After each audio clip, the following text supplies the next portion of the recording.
We're going to call to order the meeting of the Brawley City Council and successor agency to Brawley Community Redevelopment Agency.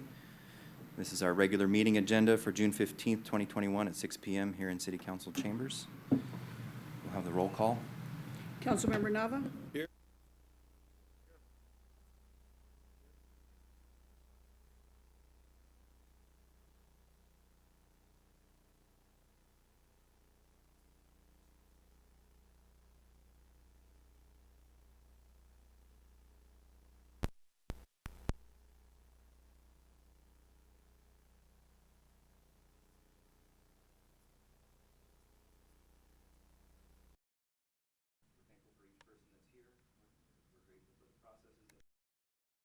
And the freedoms that we have to speak our mind and to bring about positive change within our communities.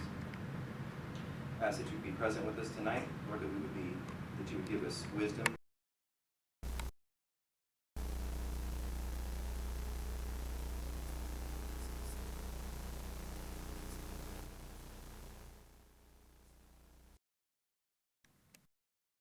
Over us and our families, that you would give us wisdom and clarity and guidance within our own families and relationships.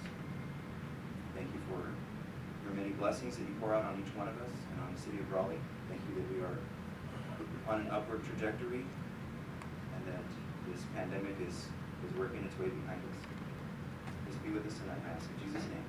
Amen. Phil, would you lead us in the Pledge of Allegiance? Ready to begin. I pledge allegiance to the flag of the United States of America and to the republic for which it stands, one nation, under God, indivisible, with liberty and justice for all.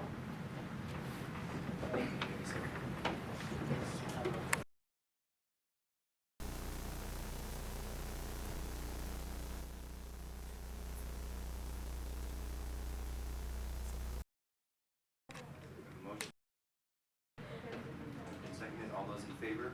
Aye. Any opposed or abstentions? Move on to item 2, public appearances and comments, not to exceed 4 minutes. This is the time for the public to address the council on any item not appearing on the agenda that is within the subject matter jurisdiction of the city council. Is there anyone here to give public comment? Come out, state your name. Good evening. My name is Pedro Carranza. I'm the head baseball coach of Brawley High School, and I'm also a father of 2 young men on the baseball team. And I wanted to come tonight before you and just thank the city of Brawley for all the support this year and for the last 22 years. But this year, having unique circumstances over the last year and a half that I don't even go into, things were definitely easier with the help of the support of the City Parks and Rec Department. They were phenomenal. We get it speaks volumes to the community that we're a part of, and the fact that they are student athletes oriented first, and their support and kids help. You know, we had a pretty successful season on the field, but I think that we had just as continuing to build relationships amongst our players, and the community was able to come back out after a while. You know, at first it was that first Saturday we played the game. We were limited on the people that could be at the field, and then but everybody else was outside. And I think that as much as maybe some people hate to admit it or acknowledge it, the community of Brawley and athletics is a big glue that binds us. And I think that without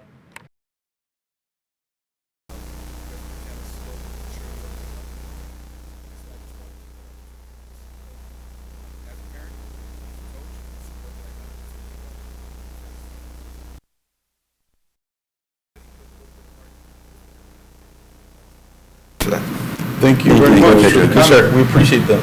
Like the shirt, Coach. Keep up the good work. Right there. I got to run, my daughter's got a game, so. Thank you. Thank you. Thank you, sir.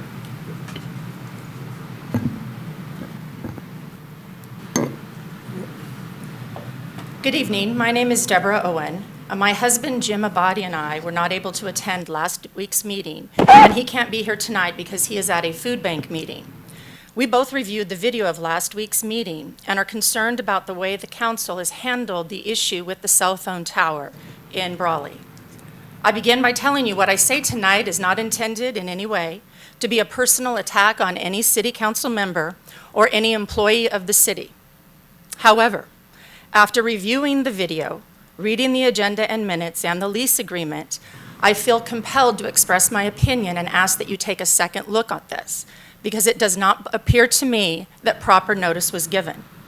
The Brown Act clearly states that the people of California do not give our public servants the right to decide what is good for us to know and what we shouldn't know.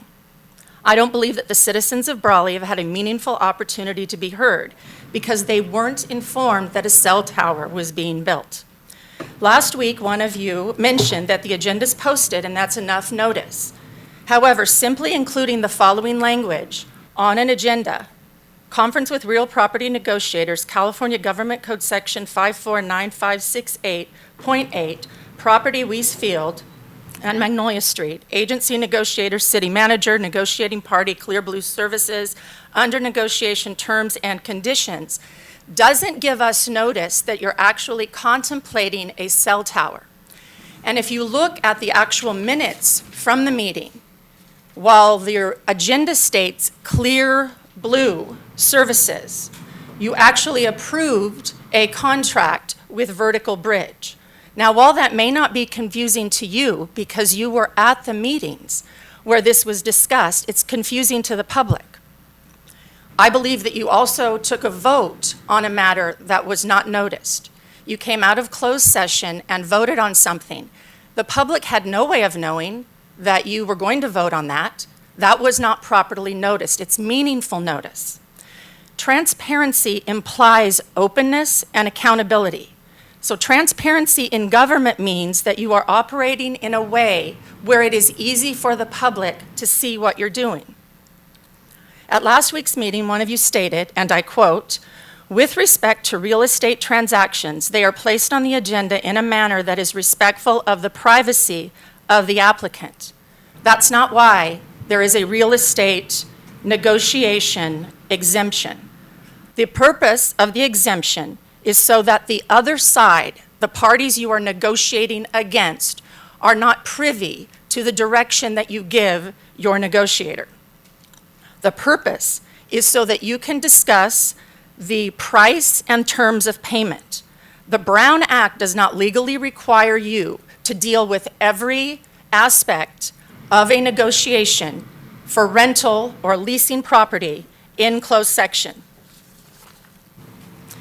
The California League of Cities has published materials on the Brown Act, which includes the following statement: caution should be exercised to limit the discussion to price and terms of payment without strain to other related issues, such as site design, architecture, or other aspects of the project for which the transaction was contemplated.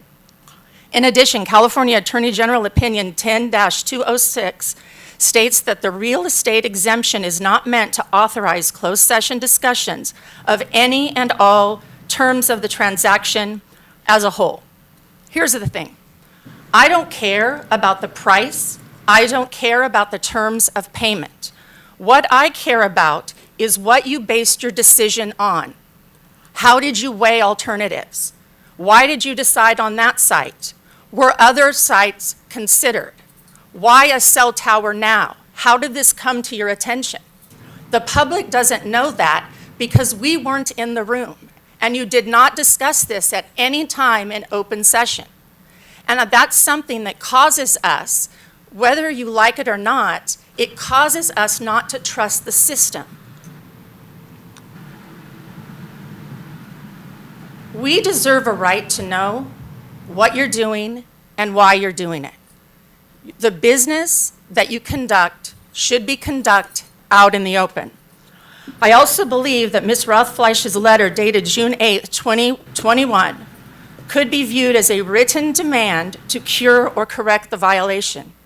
As a citizen of this community, I'm asking you to give your residents an opportunity to be heard and to take a second look at this because something done improperly in closed session when it hasn't been noticed properly is avoidable action. Thank you. Thank you, Ms. Owen. Real quick, can I see a show of hands? How many people are here to speak in opposition to the cell tower? Okay, I would just ask respectfully that if you're going to say something that's already been said, that you would just come up, state your name, that you're in opposition to the cell tower, just in the essence of time, because we have a massive agenda tonight with a lot of other important items as well, so thank you. Mr. Mayor, if I can cut in, I appreciate that, and obviously everyone's going to have an opportunity to speak, but this is not agendized, but I know this is open public comment, but per the last meeting, because I know we haven't had a meeting since then, right?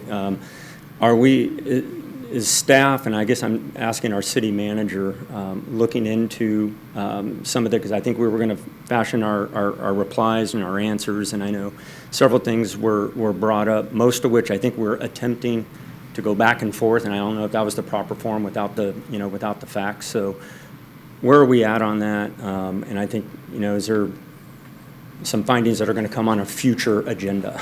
That's what I'd like to know. Per council's direction last time, we are looking into the process and of whether we can bring that back as a public hearing with a CUP process. And we're working with the city attorney on that, and that's more to come on that but we do anticipate per council's direction to bring that back for public comments and through the CUP process, on the permitting side of it.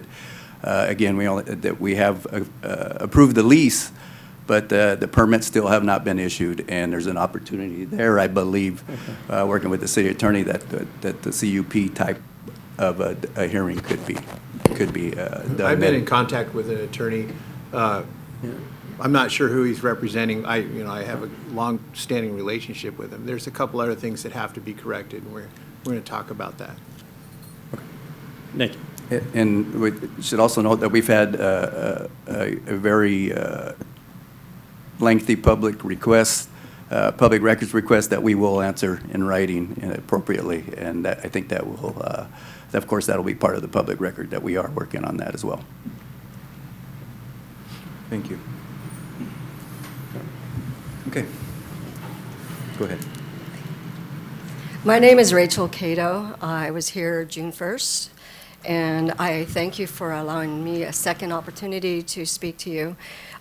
Listening to the video, I went back to listen to see what your response was to Ms. Nikki or Nicole regarding the questions that she had. And Mr. Nava, you asked for substance, I think, basically. You didn't use that word, but you asked for evidence or support to back up what we were saying, our claims, our concerns.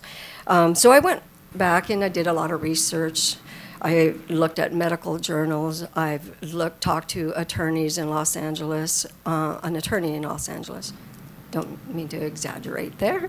To an attorney, I know Nicole spoke to some in New York and others. And the Brown Act kept coming up. I'm not here to accuse. I'm not here to start an argument with anyone. I am here just to respond to your requests. I went to talk to my neighbors. I did get signatures. My husband and I canvassed the area where we live, which is right across the park, and only two people opposed my request to sign the petition. They were okay with the cell tower going up.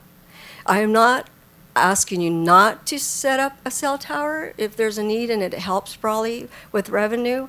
But again, I and the neighbors that I spoke to, which is we've got over 500 signatures on our petition.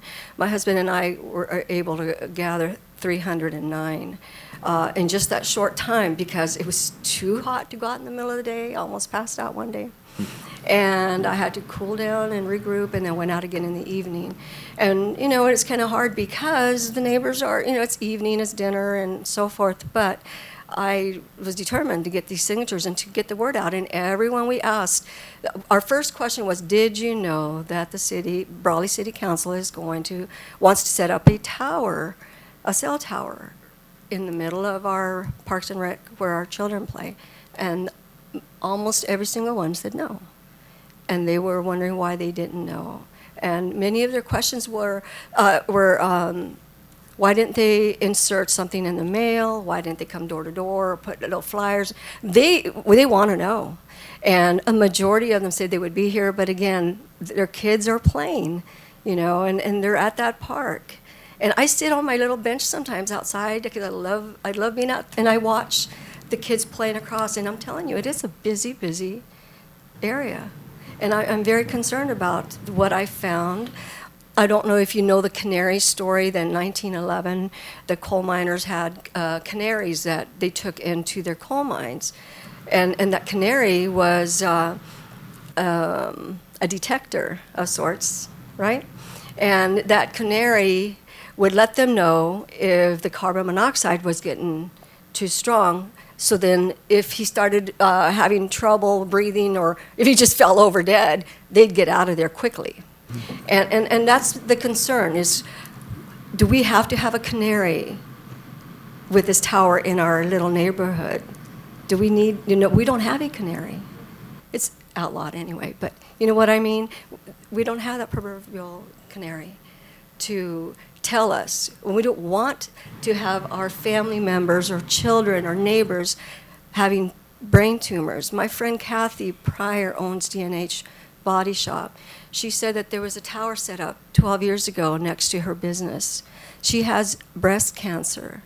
Since then, she's developed breast cancer, and one of her employees has brain tumors. And that's exactly what I found out in my research. Those are the type of things. And when I found out that the children's craniums are so thin that the radiation can travel right through them a lot faster, they're more susceptible to radiation more than in the adult, and yet the adult is still very susceptible. I also learned that the radiation can travel anywhere from 10 to 45 miles in radius, the distance. And then we don't have any barriers. We don't have the mountains, we don't have the housing. The housing isn't built to where it would protect. And I know our houses are full of radiation as it is with all the appliances and cell phones. So why compound the problem? Please reconsider the location. That's what we're asking. My neighbors are asking the same thing. And I'm here to represent those neighbors that aren't here. There's some here that came, and yet there's, like I said, 309 signatures that my husband Tom and I were able to gather. And we have a total of, let me see, and I have them here. We have copies, and I'm going to give them to you, 591 total in just this week and a half that we had time to talk to our neighbors. And I also brought a couple of research, they're medical journals from Berkeley and Frontiers in Public Health. I looked up many, and I'm not going to bore you with that, but it was fascinating. Read.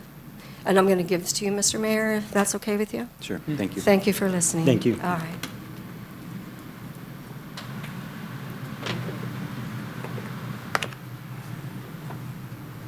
Please keep your comments to 4 minutes or less. You got it. Thanks. Michael Reeves, Brawley citizen, parent, coach, Little League board member. First of all, thank you for saving the Little League season. Last time I saw you, there was a lot on the line, and I appreciate you and applaud you for being willing to listen and change stances on behalf of the city and for the benefit of the kids. So I appreciate that. I'll try to be brief like Mr. Hamby requested. From a personal perspective, I don't know everything about the cell phone tower. I am against it. I'm going to give you a couple reasons why. Just like COVID doesn't attack everybody equally. We know the African American population as well as the Hispanics, it seems to affect them more. We also know people with diabetes are more susceptible and things like that. This cell phone tower may not affect all people, may not affect most people, but it might affect me. Cell phones, we all have them. How many of you got brain tumors from them? I did. It messed me up. And I'm deaf in my right ear, my face doesn't work right, my eye doesn't close, they almost sewed it shut. They severed my balance nerve, I'll never be the same. I only listened on my phone in my right ear, and that's exactly where I got it. They'll do studies If you study it, 20,000% increase in tumors, brain tumors, since cell phones. Doesn't get all of you, but if it gets 5%, is it worth it? And so, from my perspective, can I coach Little League? Can I help Coach Carranza coach high school? Can I go watch my children's games? It might not affect any of you, but if it affects me, is it worth it? My son, he's got a predisposed condition. He's got an ailment that causes migraines. If he can't play Little League, if everybody else can, but he can't because that radiation affects him, is it worth it? If he can't play high school because that radiation next to that dugout affects him, is it worth it? What about all the other kids? You just never know. If it's 5%, if it's 2%. I mean, on a team of 20, 5%. That's 1 out of 20 that can't play because of that tower. How many kids are being affected by that? Like I said, with the cell phone analysis, it hardly affects anybody, but it affected me. And I'll wrap up with this. I'm not saying don't do it. I know the city needs money. I know you're trying to find ways to generate revenue streams, and I totally get that and support that. All I'm saying is, like Mrs. Cato said, isn't there a better location, a lower traffic location that the city owns, perhaps like the city dump? Maybe put it somewhere there. Maybe put it on the outskirts. I'm not saying don't do it. I'm just saying put it somewhere where we got less chance of it affecting lives. Thank you for listening. Thank you. Thank you. Thank you. Anyone else?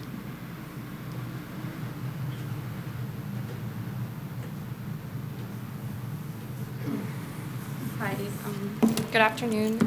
I'm Anita Parga. I live on Hickory Court. I just want to say thank you for taking the time to hear us out. I'll go ahead and start. I'm super nervous. Take a deep breath. Yeah, it's all good. There's plastic. And I here, know so- I deal with PTSD, so like whatever I have, it's just like added. So, and I seek that park for mental sanity. I raise 5 boys, my 2 youngest ones being twins. They're a year old, so their brain is not fully developed. And I want, and I hope that I did chose the correct location where I chose to raise my children to have the childhood I did. I grew up on east side of Brawley. I'm on the other side now. I want my kids to have a better upbringing than I did, and that's why I chose, and I begged my husband to get a house in the center of town where there was supposed to be a proposed park behind our home, and luckily we have Little League parks where my kids get to enjoy. And in the summertime, we are always at that park in the morning because it's so cool with all of those trees there. I do not feel comfortable taking them there if there's a cell tower because of the health effects that I understand the FDC and the FDA have not yet taken into account of the potential effects, but we don't have to wait for them to run the lifelong experiments to do the right thing. You need to understand that in our homes, we have TVs, we have microwaves, we have Wi-Fi, tablets, cell phones, but we have the power to turn them off and go outside and enjoy nature. Being outside with a tower, it puts our luxury of just being outside to disconnect from all of the brain-numbing devices that we use to escape. Like, it's all jeopardized. We have no way to disconnect if we have a tower that's on at all times. The air quality is bad here, but at least we have air conditions with breezes that randomly come in, rain, to kind of help us, go outside and get some fresh air. With the cell tower, there's no weather conditions that are going to slow down those effects at all. So we don't stand a chance about the health effects that will have on anyone or no. Okay, I need to slow down. In the area given any time of day. On the level of radiation above natural grounds, it will carry some risk on anybody's health. I mean, if it's just, you don't need to be a scientist to know that. Any level of radiation that you're exposed to has health effects. children's brains are not fully developed, and there's daycares and preschools very close to that area. I know we mentioned homes. I live on Hickory Court, super close, but you have daycares and you have children who already have, are having a hard time completing high school, that are at Desert Valley High. And you really want to add that on their plate, something that they don't have they have no say on that, because they're underage and they're still trying to get their education to hopefully graduate high school and make something of themselves. So I feel horrible staying quiet and not saying something for all those children. I want them to have a chance to have a better childhood than I did. And I think that's what we're all here for as adults.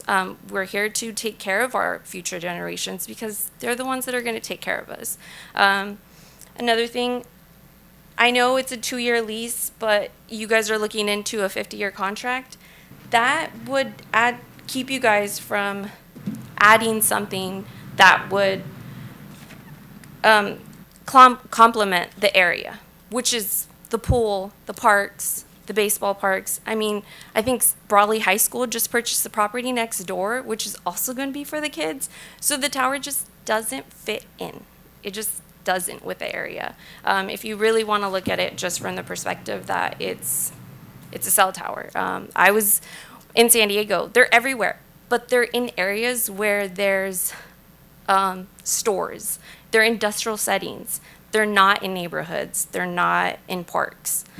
So, I mean, unless you have come across them in parks, I haven't. We travel out a lot just to kind of escape the heat, and we always see them in industrial settings, never in parks, which is something that we enjoy a lot because we have 5 boys. You have to let them run. So thank you for the time to hearing us out, and greatly hope that you guys are able to make the correct decision on this matter. Thank you. Thank you. Thank you. Are they going over a lot?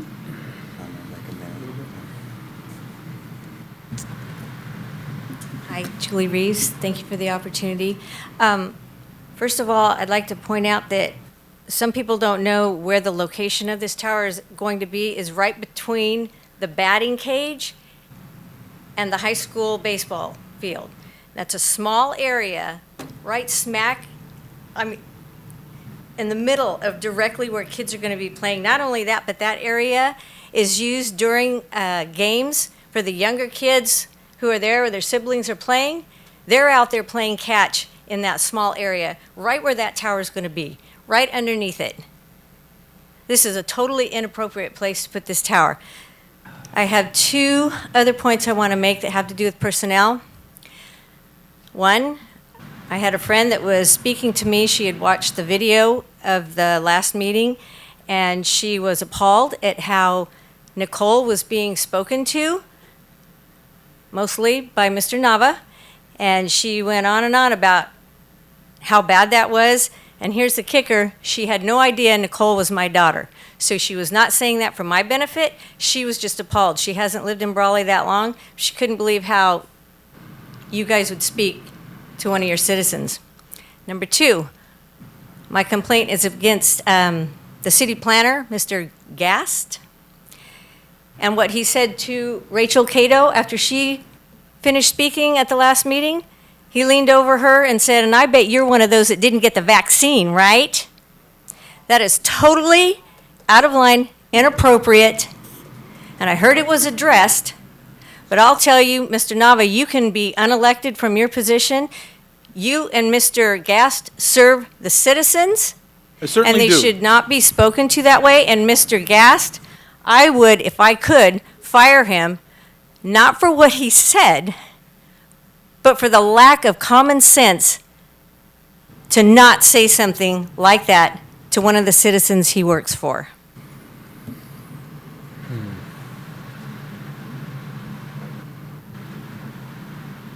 Okay, thank you. Anyone else?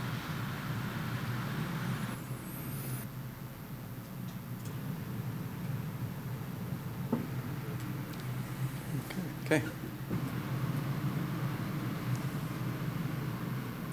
Gone? All right, we will move on to, do we have? No. Sorry, Nicole Rothfleisch. I was debating whether I needed to say anything else since I've already said a lot and written a lot, but I just want to go on record once again saying we're not against having a cell tower here. We just want it moved to an appropriate location, right there where the kids play, taking over their field. That area where they're at all the time is not appropriate. And we also want to see you go through the proper processes. I do believe it needs to be out in the open. I do not believe it's been transparent. It's all been in closed session. I do believe it needs to go through CEQA and the CUP, and I hope that we can work together to make sure that all happens and that we can do an alternative site analysis and find a more appropriate location. I know there was questions at the last meeting about, or not questions, assumptions that people didn't really care about this, but it's actually only been 1 week out in the heat. In our small town, we've already had almost 600 signatures in opposition to this. That's a lot. That's impactful for little old Brawley. 591, and people are still out getting them. So I just hope you'll listen to the people on this. I don't want this to be a big fight. I really don't. I just want you guys to do what's best for our town. Thank you. Thank you.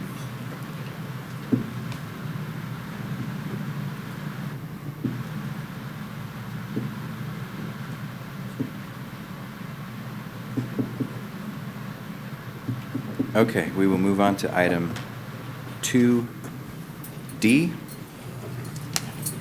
This is the California COVID-19 Rent Relief Program.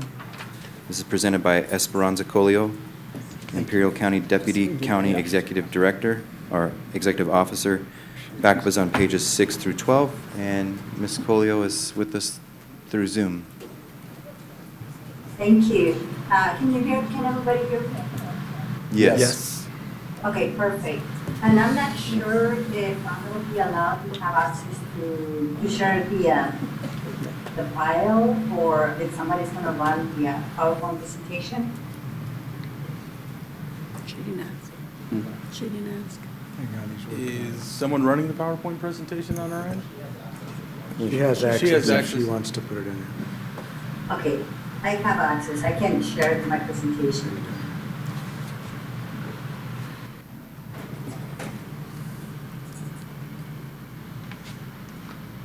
Hold on a second. I'm not sure you can see that one. Hold on a second. Because I have to screen, so that's going to be. It's coming out. No. Hold on.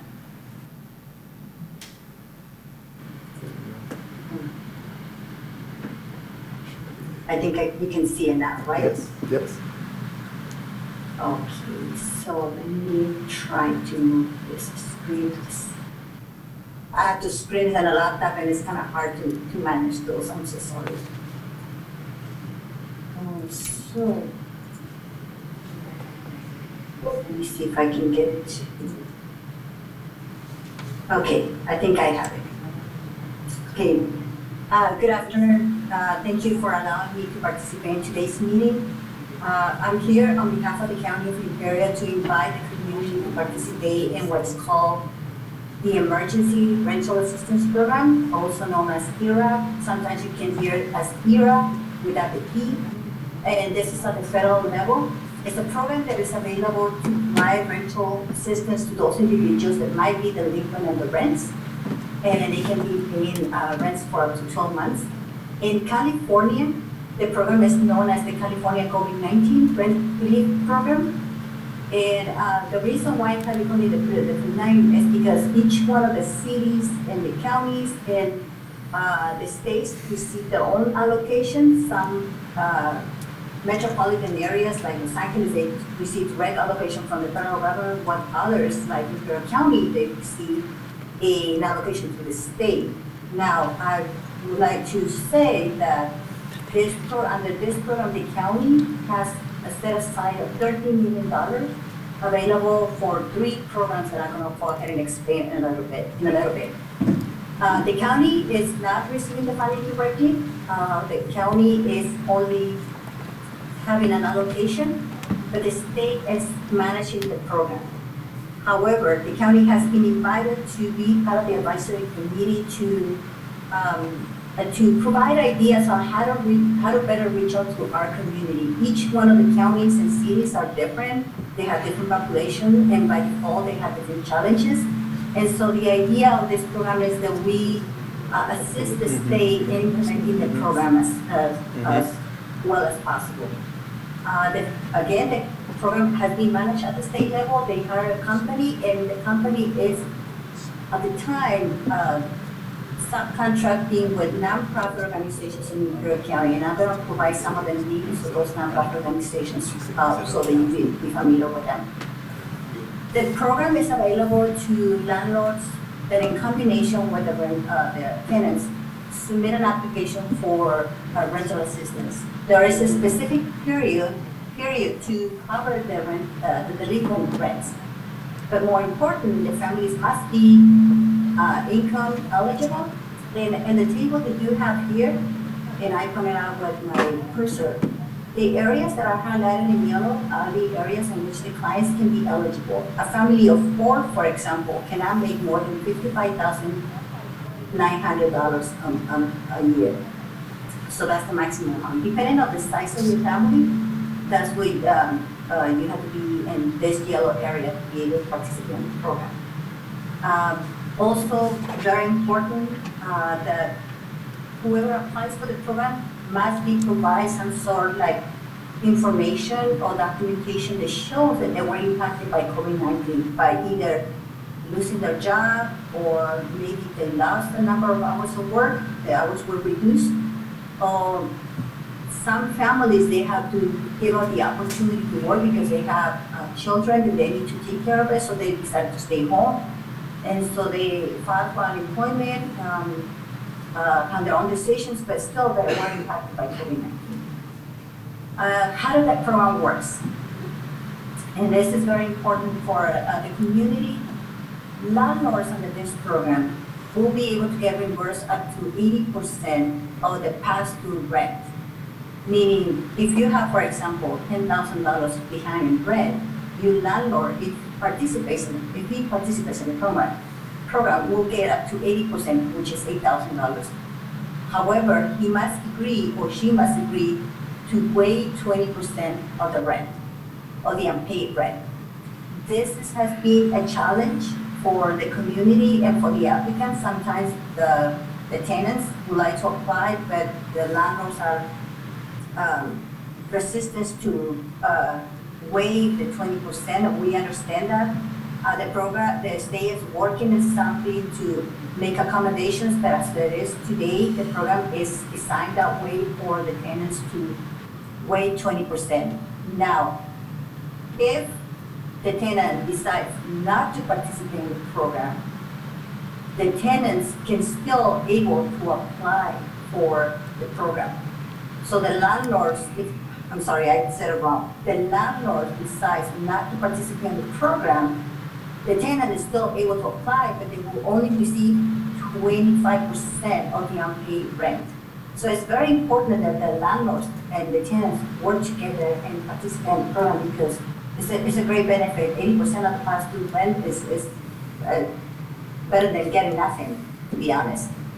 Who is eligible? What rents are eligible under this program? It'll be from April 1st, 2020, all the way to March 31st, 2021. Any rent that is not being paid or delinquent at that specific period will be eligible for the program as long as you meet 2 criteria, being low income and being able to provide documentation that you were affected by COVID-19. Now, in all cases, the rent, the payment goes directly to the landlord. It never goes to the tenant. The state, however, is working in ways that the tenant may receive the funding directly because if the landlord do not want to participate in the program, that represents a challenge. Now, why is it important to participate in this program? As you may know, or may not know, there is a moratorium that is gonna end by June the 30th, 2021, that prevents landlords to evict families for being delinquent with the rents.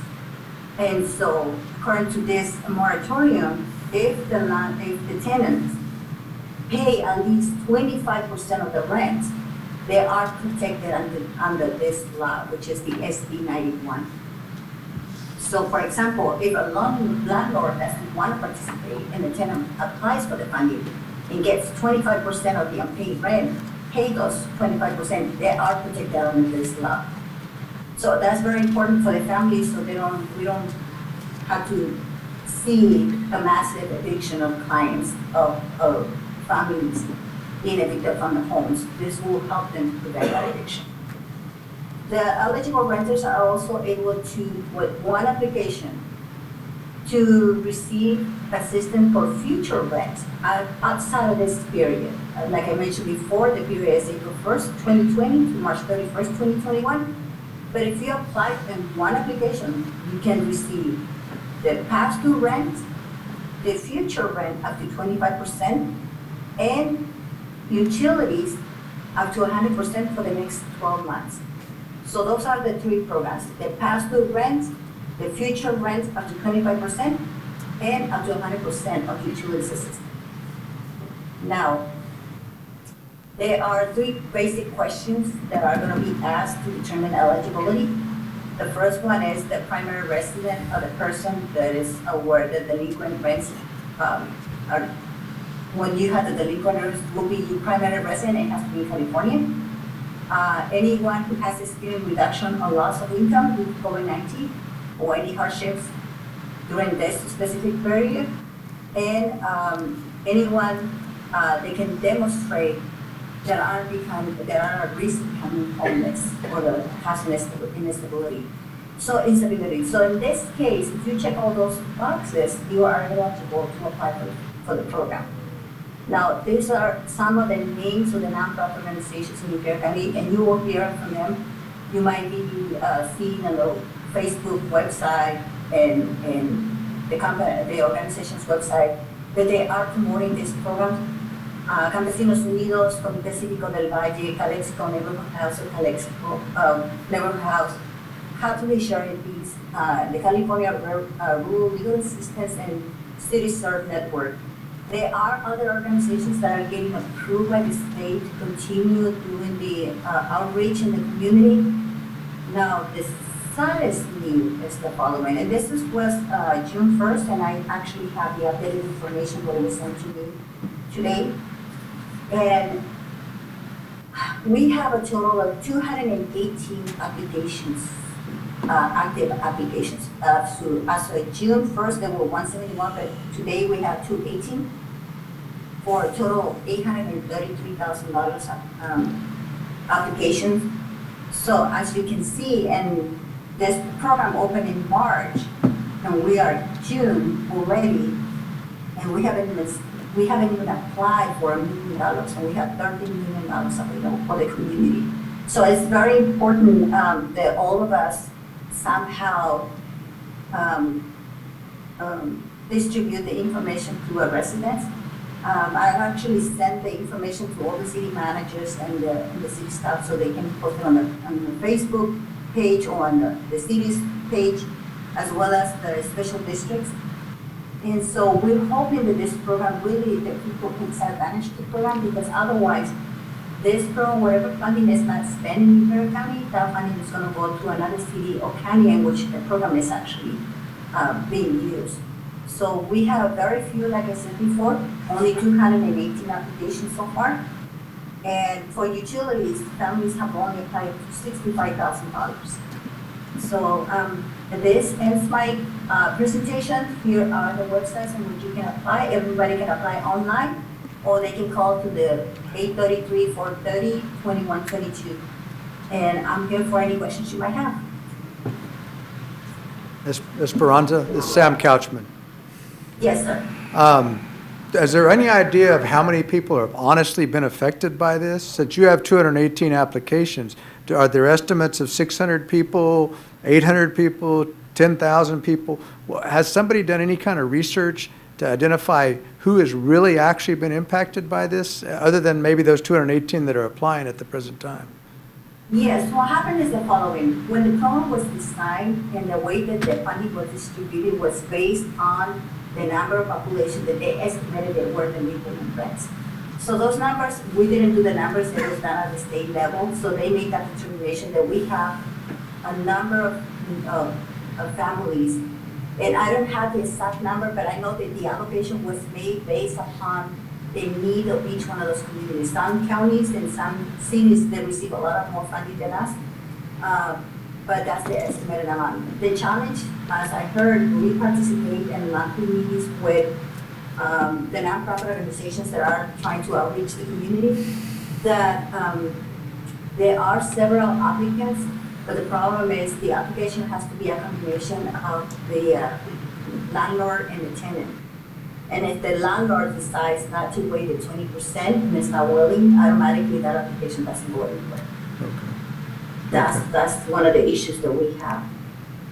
I guess my concern would be that we really don't know how many people have been impacted by this, and we don't really have good numbers on it, and we don't have many people applying, although we have 218, that's quite a significant number, but that's countywide, I'm assuming. And so my other concern is what happens when this program runs out? What happens when this is all done? Are we going to have a mass amount of people that are evicted from their rental housing? Is that what's going to happen ultimately? So this kind of shoves the problem down the road, say a year or two, and then suddenly we have a crisis on our hands. So I think as cities, we have to kind of look at that and kind of prepare for that, not necessarily tomorrow, but a little bit further down the line. So that's one of my concerns, is that maybe there's a different way to do it. I don't know that. I know that landlords are impacted the same as tenants are. They have to make their payments on their property, and they have to survive also, sometimes due to rental income or whatever.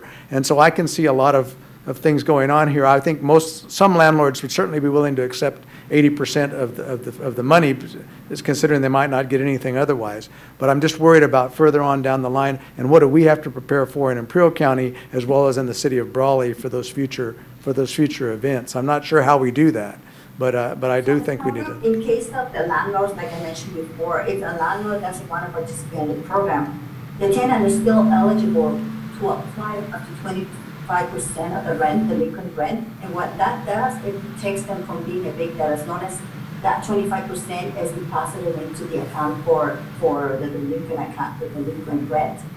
So that's a possibility. It prevents the landowner from evicting the individual because he has to pay or she has to pay up to 25%. For how long? I'm not sure, to be honest.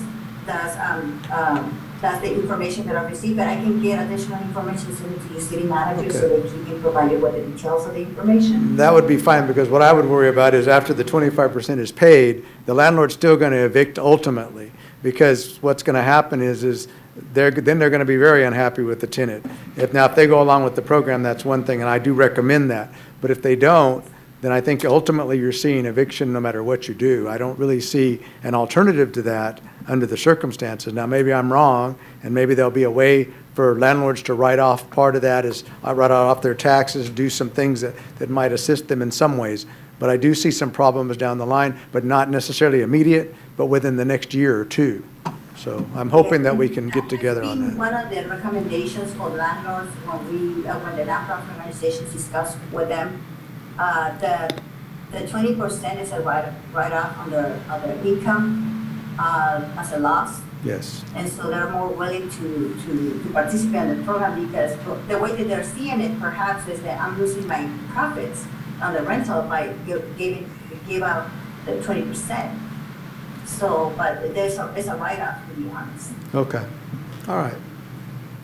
Ms. Colio, is there a deadline for these applications, and does or just until the money runs out?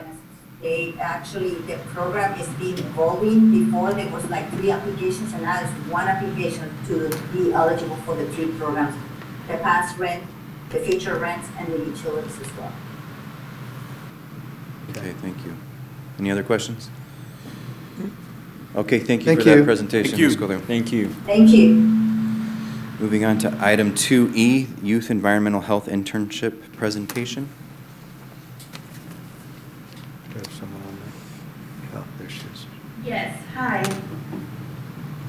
Hi. Hello. Hi, good afternoon. Thank you so much for having us. My name is Michelle Flores, and I am one of the coordinators of the Youth Environmental Health Internship. This internship is an internship that the organization in Brawley, Comité Cívico del Valle, puts up on a yearly basis to all high school students.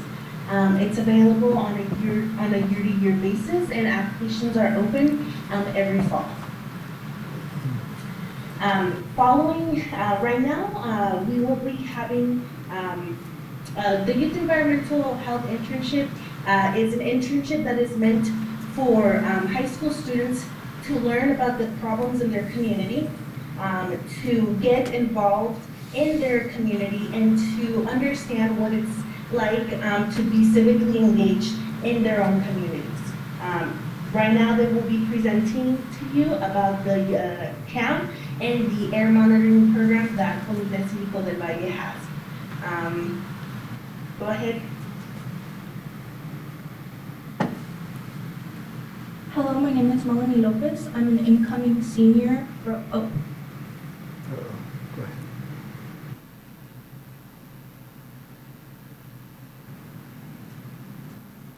Can we hear Melanie's?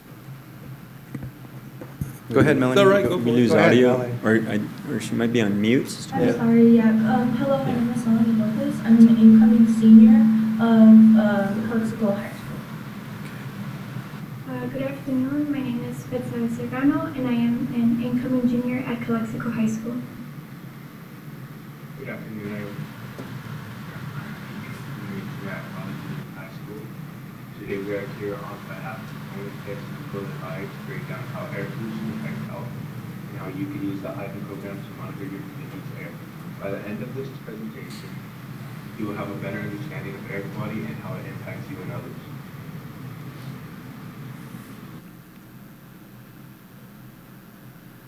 What is air pollution?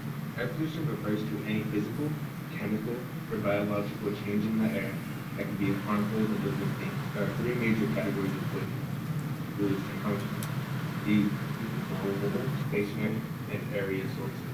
Mobile sources are made up of cars, trucks, planes, and trains. Stationary sources consist of oil refineries, industrial facilities, and factories. And last but not least, area sources.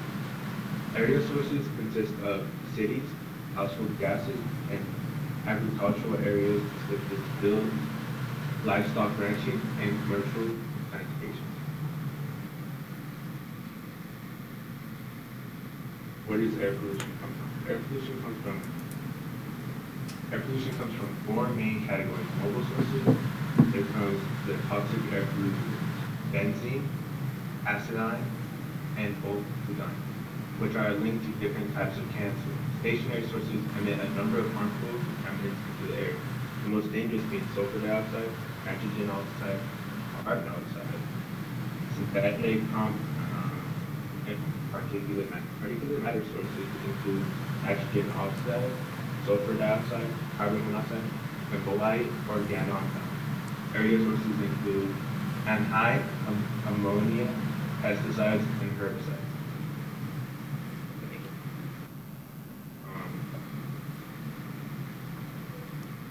Hello, I'll be elaborating more on the sources of air pollution found in Imperial Valley. So it's important to note the Imperial Valley as a whole. It's in the Sonoran Desert, meaning that it's a mini desert environment. This means that we can find air pollution from dust simply being put into our atmosphere from unpaved roads, traffic, and off-roading. However, there's other major sources of air pollution, such as pollution from the Salton Sea, agricultural and livestock pollution, and pollution from Mexicali. So the Salton Sea was what used to be a harmless lake from leakage in the Colorado River. However, because the Salton Sea is decreasing in size, we see that there are more toxic salts being exposed to a public where the public becomes vulnerable. So these toxic salts are made up of particulate matter.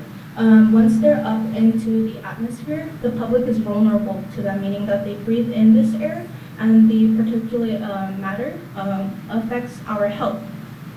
We see a quote here says that particulate matter from the Salton Sea causes or exacerbates health problems such as asthma, chronic obstructive pulmonary disease, obesity, heart disease, and diabetes. Next, we have agriculture and livestock pollution. So because the Imperial Valley is very much agriculturally based, we see that there is a lot of pollution from a practice called ag burning, short for agricultural burning. This is a practice that farmers commonly use as an easy, less time-consuming and less labor-consuming way to clear and prepare a field for an incoming crop. However, as it has its benefits, it also has its consequences that eventually build up. The smoke coming from the burning goes up into the atmosphere where the public is more vulnerable to the smoke from the agricultural burning. Because there's not much regulations against this practice, farmers are led to use this practice very regularly. Here in a quote, it reads that particulate matter emissions from field burning in the Imperial County ranked among the highest for any county in the state. And next we have pollution from Mexicali. Mexicali is the second most populated city in Baja California. And in the 1970s, it used to be very similar to the Imperial Valley. This means that it shared similar characteristics such as its agriculture. However, it became a more industrial city over time. This means that there's more factories and what used to be field areas or just common areas that were used for agriculture. Mexicali's factories do not have much regulations for them. So that means that they have easy access to disposing whatever they like. They have more free range in disposing harmful chemicals that eventually become harmful to the public. Factories have easy access to disposing chemicals into places such as the New River, where we get affected by that. Then it has been found that chemicals such as lead and chlorine have been dumped into the New River, and the sewage from the New River and the chemicals in the New River go up to the Salton Sea, and the water is disposed there. Eventually, the Salton Sea loses its size, which means that the water from the New River evaporates, and the particulate matter from the pollution in the New River is what we breathe. So here, we also see that in Mexicali there's a lot of traffic, and because there's a lot of traffic, the pollution from the traffic and from factories come into the Imperial Valley, and we also get affected by that. A quote here reads that Mexicali's factories are owned a lot by U.S. corporations, meaning that we do have a lot of part in the pollution that we get affected by. It also reads that the easy flow of goods into the United States lead to more truck traffic. Long wait times at U.S. ports of entry worsen emission levels from these trucks. We also see another quote reads that Mexicali generates roughly 77% of nitrogen dioxide pollution and around 61% of the PM 2.5 pollution in the air basin. Next, we see the correlation of air pollution and our health. So all age groups are affected by air pollution: children, seniors, teens, adults, everyone. The effects range from asthma, diabetes, cancer, heart attacks, and dementia. Air pollution has been linked to 3.7 million deaths worldwide and 20,000 deaths in California. And these two interesting facts that I found, which were very concerning, one reads that breathing PM 2.5, even at relatively low levels, alter the size of a child's developing brain. I also found that poor communities tend to be exposed to higher concentrations of air pollution rather than richer communities. Now we see the effect of how the Imperial Valley is taking action on this. So the Community Air Monitoring Program and its origin. Because there was a lot of consequences of the risky, unhealthy air pollution, there was a lot of hospitalizations and residents united to combat this problem. And we see that as a result, the Community Air Monitoring Network was created, where there was 5 monitors, and this size increased to 40 monitors. These monitors, which are low cost, would track air pollution or air quality in around 11 neighborhoods. As mentioned before, this is a community-based network, and it was founded by the California Environmental Health Trafficking Program, Comité Cívico del Valle, and the University of Washington. We also see that there's an outcome of the IVEN Air program that stemmed from the Community Air Monitoring Program. These 2 quotes read that the California Imperial Valley has had the highest rates of emergency hospital visits and hospitalizations for asthma among children. And now we see a quote that relates more to what the Community Air Monitoring Network is doing for our community. So it says that it plays an important role to identify sources and trends in air quality, and this therefore creates policies and plans to reduce emissions and exposure. So, as has been mentioned, air pollution negatively impacts our health. So here we see the IVEN Air website. So the IVEN Air website was created by residents of Imperial Valley that were concerned about their health. So IVEN stands for Identifying Violations Affecting Neighborhoods, and it is a website created for the well-being of the residents of Imperial Valley and all its surroundings. So in the IVEN Air website, there are multiple things you can do, such as submit a report online concerning violations near you, which could be environmental issues. You can also see prior local reports submitted by users of the IVEN Air website. You can also see commonly asked questions about IVEN Air and air monitoring. In the IVEN Air website, you can also view the map of monitors and the air quality in your area, which will be discussed later in the presentation. So, as we know, we are English and Spanish community, so there are English and Spanish languages available on the website. So here is a screenshot of the map of monitors in the IVEN website. There are 46 real-time monitors that update every 5 minutes to give the public accurate information. These monitors are located from a community center in Riverdale, California, all the way to Instituto Tecnológico de Mexicali. So the symbols on the map, as you can see, represent the air quality of each monitor. Green means it's okay to be outside, and as we can see in the green monitors, this means that this monitor is offline. So to get to the map of monitors in the IVEN Air website, you would click on this link here, and it would take you to the main menu.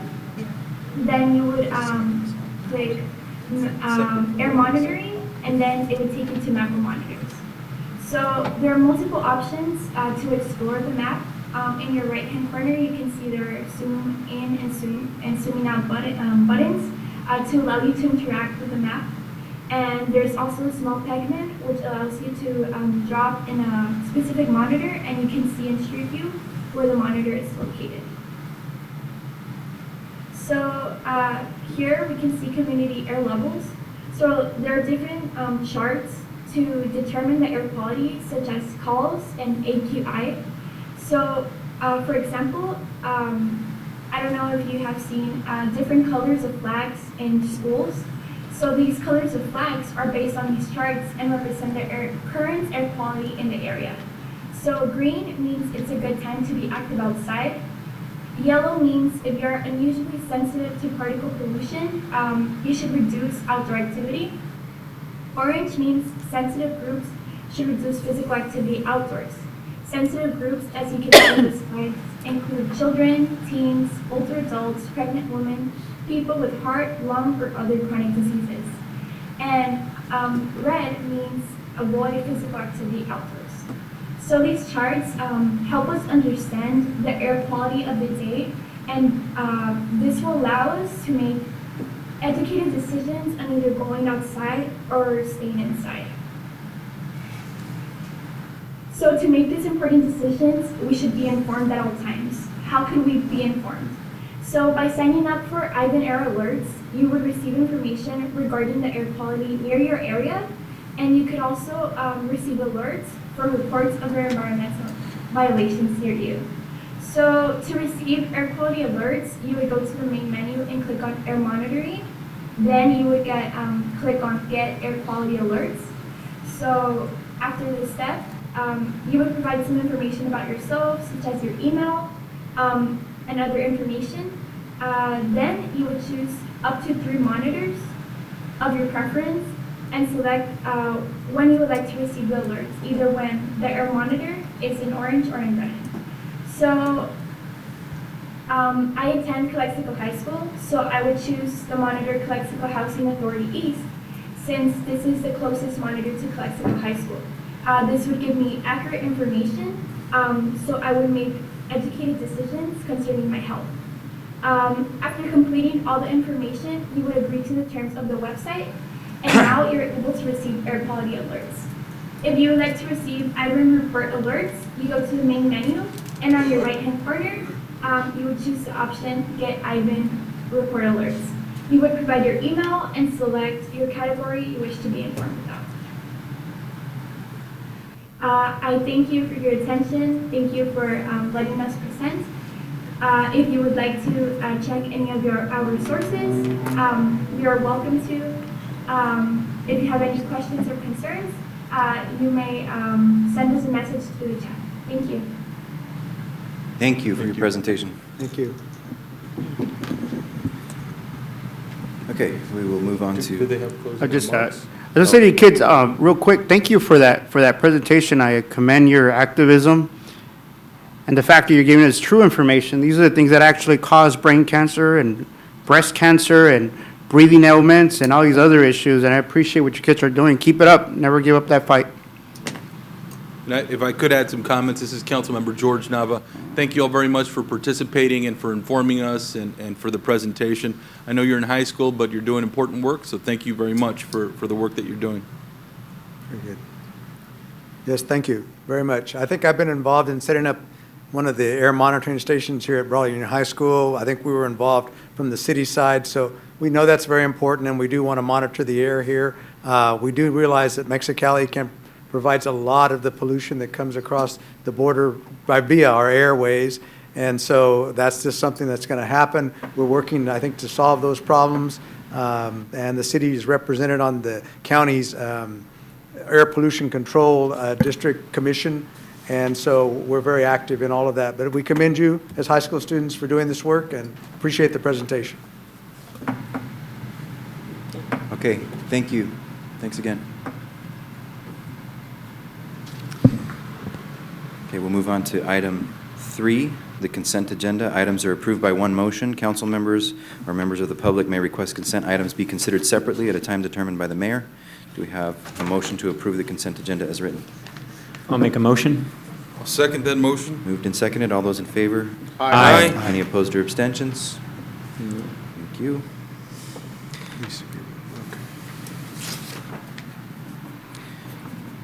Moving on to item 4, this is a public hearing. We're going to conduct a public hearing to obtain public comments.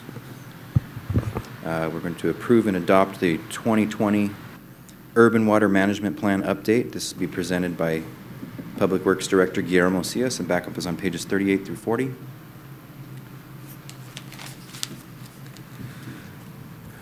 Good evening, Mayor, members of the council. Guillermo Sillas, Public Works Director. This item presented is related to a public hearing and the approval and obtaining comments from the public. This item was presented to the council before when it was approved for preparation. And this time is to receive comments from the public. The document was available since April 12 in the city website and the Public Works Office. And so the public has the opportunity to review the document if they wanted to do it. And tonight it is to receive comments, if any, and if not, the approval and adoption of the document. We have available the consultant for any question that you might have from Lee and Rowe.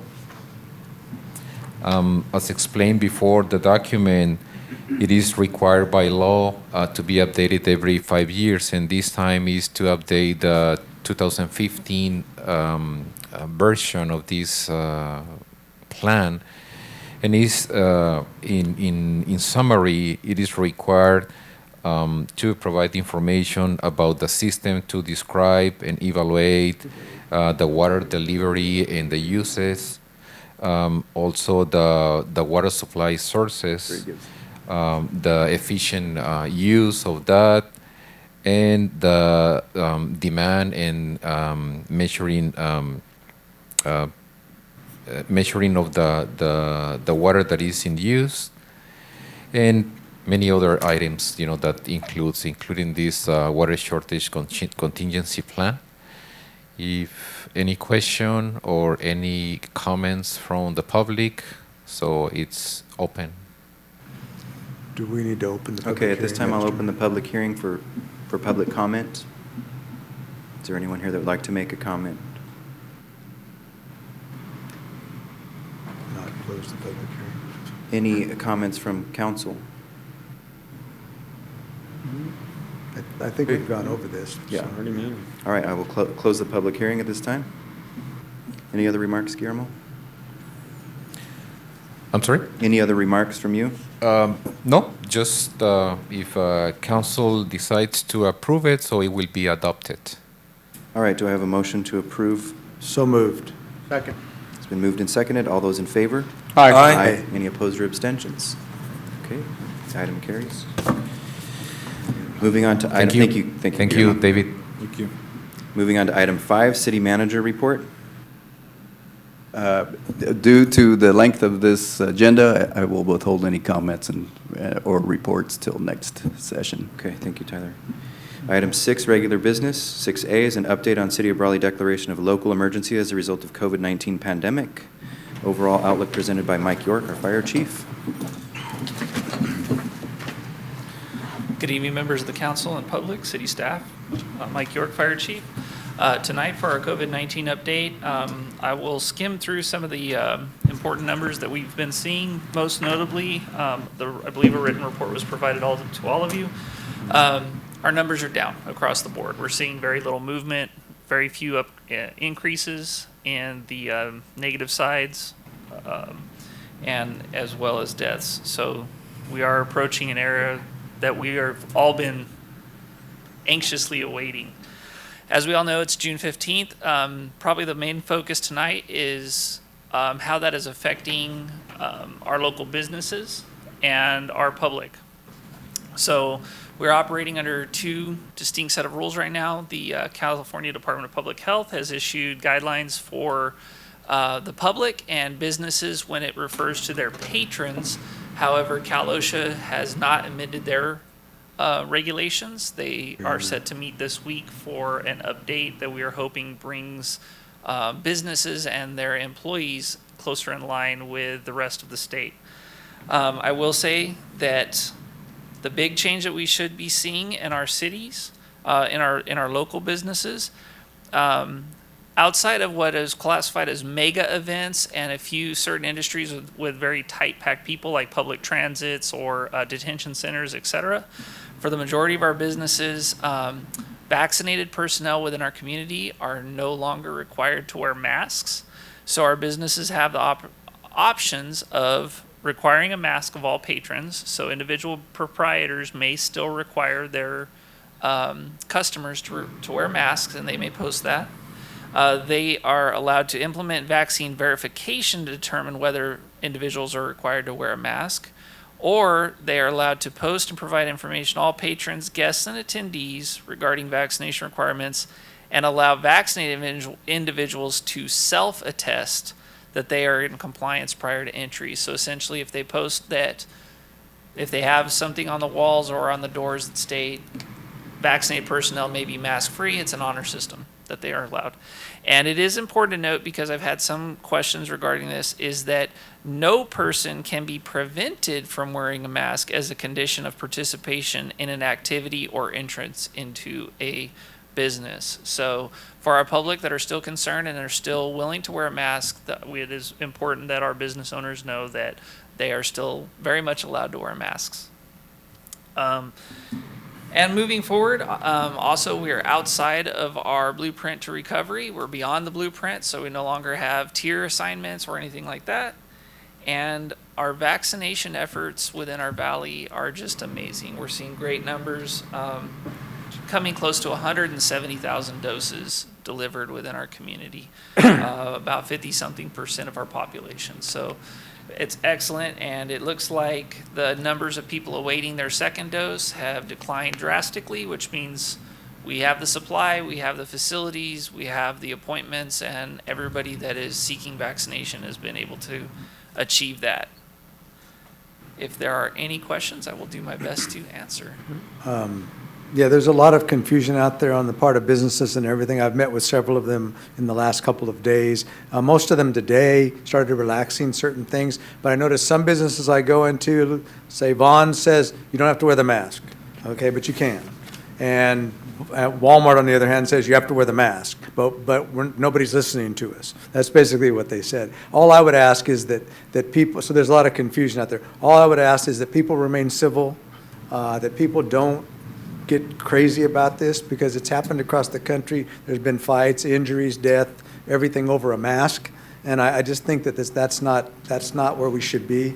So I think as this gets loosened up and as things get back to normal and as people stop wearing masks, I don't think anybody should attack anybody for wearing a mask. I don't think anybody should attack anybody that's not wearing a mask. I think we just have to kind of do our own thing out there. I know there's still a lot of confusion. I'm hoping that the county and maybe the city of Brawley will be able to put out some information to the business entities out there regarding that. And the Cal OSHA not being in the same kind of wavelength as the governor, I think creates some more of that confusion. But I think ultimately most of the employees are still wearing masks, but for the public as of today, it seems like they can go into different businesses. But it is up to the individual business, and I would ask people to respect that. If a business feels that they need to continue to wear masks, maybe that's important to them.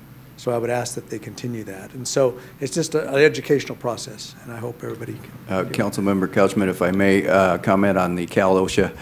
Cal OSHA is going to meet Thursday night, and it is anticipated that they're going to align with the CDC and the state guidelines. And the next day, our state of California governor will be issuing an executive order anticipated to issue an executive order to make it effective immediately. Yeah, I'd heard that in the news too, or something on Facebook or somewhere, that he was going to immediately make that once Cal OSHA meets. They've got to let them meet. So. In respects to your comments, Councilman Couchman, I think that is a very important thing to produce to our public.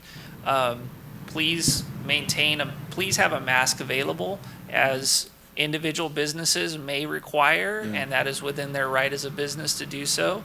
And just as it is a right of the public to seek proprietors that may align with their beliefs, but it is important that individual beliefs are one of the core tenets of our country, let alone our community, and it is good. If people want to wear a mask, then they should feel safe to do so, and those that do not now, with their vaccinations and with their attestations, they are well within their rights. Yeah, because there could be some people with underlying medical conditions that do need to continue to wear a mask, and it may be in their benefit to wear a mask. So we need to be cognizant of that.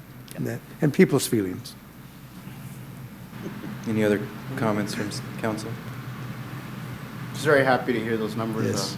And overjoyed. I mean, it just, you can see my smile when you're reporting, because I can see it because you're not wearing a mask, though. Yeah, because I'm wearing a mask. I've been waiting to hear that news since November. I got vaccinated since November, so I've been waiting. You've been Remove waiting. that mask. We all have. Yeah, But I mean, I have one with me, you know, Yes. and so it's just, I agree in that, you know, businesses are going to have different, policies. We still have a sign at my office that says, you know, the mask up, but that likely is going to be coming down, you know, and, you know, now it's. Yeah, and I carry It's one open to- also, and I yeah. think it's important that you carry a couple in your car or carry them in your pocket when you go into the store, because I was around several ladies at the pharmacy. They were more mature, and so I put my mask on in deference to them because they were wearing one. Yeah. And so, but as far as taking it off when I'm walking around the store, I did take it off later on. It'll take a while before people fully adjust. And I you would know? like to also take that opportunity, I know we're in a public forum, is COVID has not disappeared. Right. It's still around. Yes. We're seeing our percentage of positive cases drop, which is overall our goal. We're also seeing the number of tested personnel drop, which mirrors what we're seeing in our community.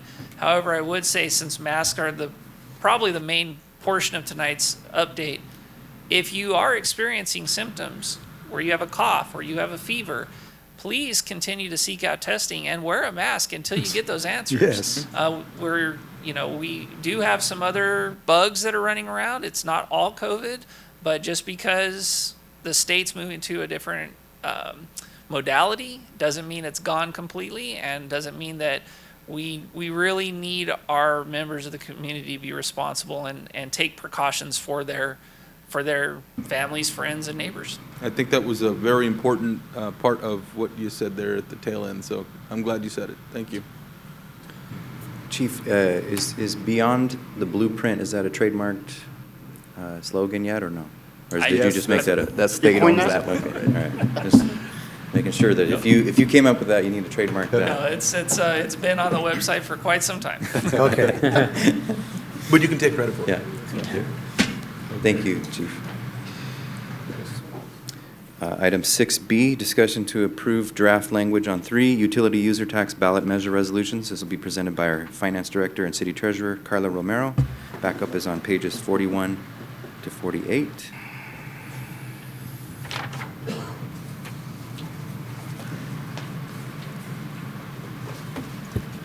Top people. Hi, good evening, City Council members, city staff, those present in the public with us tonight, and those listening to the meeting live on our social media page. As noted by Mayor Hamby, my name is Carla Romero, and I am the Finance Director, City Treasurer. As a reminder, this is our third discussion regarding the utility user tax ballot measure. The first presentation was done on April the 6th, and the second one at our last City Council meeting on June the 1st. So tonight, what our discussion will focus on is reviewing the 3 required draft resolutions that are presented to you in the draft form and anticipated to be scheduled for adoption at the next City Council meeting. We're going to review what they say, what the key points are within each one of those resolutions, and the 3 resolutions have been submitted to the county and to our city attorney for final review and approval. So, and we'll also take a moment and review the draft ballot language measure one more time in order to incorporate any additional comments that you might have or any edits prior to those ballot measures being adopted, hopefully at the next City Council meeting. So our 3 resolutions that we have for you tonight in draft form, the first one is to hold a special election. We are notifying the public that we intend to hold a special election for the ballot measure. The voting polls shall be open during the normally scheduled times between 7 a.m. and 8 p.m. continuously on the date of the election. The second ballot resolution really focuses on us consolidating the ballot measure with other school districts and special districts within the county. It also recognizes that the city knows that there will be additional cost incurred in order to participate in the election, and those have been incorporated into our budget as estimates. The ballot measure resolution lists the utilities subject to the utility user tax, and it also lists the ballot measure language within that resolution. On the right are items that are listed in each resolution, and they are repeated over and over again so that the public and the county understands our intent for the ballot measure. So what is repeated is the special election date that is proposed right now from that is what the county is estimating. the emergency declaration that is required for Proposition 218 for a special election ballot measure, that the city clerk shall provide additional notices on the election as needed, kind of like what we're doing here at city council meetings, providing education, letting the public know that this is coming. Our city clerk is able to agendize those at any future public meeting that we have. And then that the election will be held pursuant to the required state of California laws. We are attesting that we shall do that. And that the County of Imperial shall coordinate the election on behalf of the city. So those are common themes throughout each one of the three resolutions. And the major components are listed on the left. Any questions on just the intent or the resolutions themselves? Okay, perfect. So last but not least, I wanted to provide to you an opportunity to review the ballot language. And while you read this, the focus is really on the yellow. Those are the items that have been changed. We also removed the at, which was between a rate at which on the third line item. We removed that word as well. We are able to take any additional edits. So while you take a moment to read that, I want to provide you some additional kind of tidbits and statistical items regarding utility user tax measures. There are 12 total cities within the counties of Imperial, Riverside, and San Diego that have a utility user tax. The average rate amongst those is 4.9%. The city of Brawley is currently 4%, and we do not intend to increase that according to this current ballot measure language. There are 92 words incorporated within this ballot measure language. We have a total limit of 200 words, leaving us the availability to add an additional 108 words should we need to. But we also wanted to be concise and to the point and not drag on any more than it needs to be. Other city rates are as high as 11% throughout the state of California. Locally, I took a look at just some neighboring cities. In the Imperial Valley, Hopeville's rate is at 5%. And then I also took a look at Riverside County, and the only city, Riverside and San Diego, the only city that is really comprehensive or close to our population would be the city of Desert Hot Springs. And their current rate is 7% for their utility user tax. And their population is about 29,000. So that I'll pause there, allow for any additional edits, and try to answer any questions. I don't know if it's an edit, but, you know, just the word gas stands out. I know we're talking about utilities. I mean, obviously, right? And we're talking about natural gas in your home. But is that confusing to some? I don't know. I had the same question. Right? Oh, like fuel instead of natural gas. So we could add the, okay. Yeah, be careful about that, because people see gas, they think gasoline stations. That's what I'm saying. And so he's probably right in terms of their interpretation. Natural gas probably is more in line with what people think of as heating gas. Or like home natural gas or something like that, whatever, you know, it's just maybe more specific. It stands out to me just because of that, and then fuel prices are going up. It's not on gasoline. Right. You are correct. You know? Good point. Yeah. Anyway, that's just my. You're like me, every time I see the budget, I see something that I want to tweak. Right. Right. I mean, it definitely, the ballot question is pretty clear though otherwise. You know, Yes. pretty I think so. succinct. I mean, so. does everybody agree, though, that maybe that can be interpreted some way? I think we should Yes. add a word, Yeah. whatever's Look at that, appropriate. maybe add the word, or if there's some other better term for it, that people would have a better understanding. Yeah. Certainly. Okay. Natural gas. I think natural gas is clear enough. I mean, Yeah. that's what I saw when I read that too. You could, I mean, if someone wants to technically say there we is can add natural it, gas, but. Like to warm your tortillas or something like that, we put that, no? That's a very good catch. Yeah, Your natural gas bill is probably one of your cheaper ones. Right, it is. Yeah. But you don't want to confuse it with Gasoline gasoline. worse ones. Yeah. $20 or Anyway, less. I mean, I know it's a utility, but, Some people you know, may we not have make their it. attention for like, you know, just a split second, so it's not, anyway. Okay, perfect. I will go ahead and add natural in front of the word gas there. Yeah, that'll be fine. Okay. Okay, well, that really concludes my presentation for tonight. I'm happy to take any additional questions. I'm not sure if there's any members of the audience that wanted to provide public comment or not. I can sit down if so. Any other questions or comments? None. No, Thank do we you. need It's to clear approve and that? concise. Amanda, is it Thank you. three, is it one motion or three? Tonight, there are no motions. It's just a final The language, consensus. And okay. we wanted to really talk about the resolutions and for you to feel really confident and comfortable before they get adopted at the next meeting. Okay. But there are the resolutions here. Are we approving these now? No, they're in draft form and They're just drafts? they're dated with the July 6th date Okay, for cool. approval at the next meeting. I thought. So the only edit, I forgot to mention one edit that we did need to make on the third resolution. And I could see Alma seeing me from the corner of her eye. Section 3 is going to be removed because the county actually provides the procurement, furnishing, and all of the election ballots, notices, printed matter, and all the supplies for the election. And so the city clerk does not do that for the city, and so that'll just be redacted, and then all the other ones will be subsequently renumbered. Okay. That's the only edit we have found, and then plus the ballot language edit you just mentioned. Sorry. Thank you. Perfect. Thank you, Carla. Okay. Moving on to item 6C, discussion and potential action to adopt resolution number 2021- resolution of the City Council of the City of Brawley, California, approving the overall budget for fiscal year 2021-2022, also presented by Finance Director and City Treasurer Carla Romero. Backup is on pages 49 through 181. Thank you Can again. I just start by asking a question?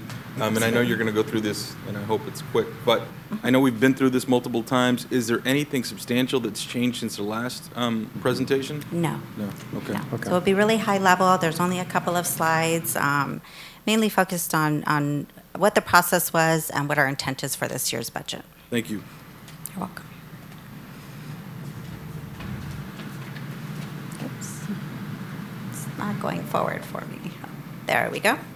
So the budget that you have for you tonight for adoption includes our opening of public city services and recreational programs.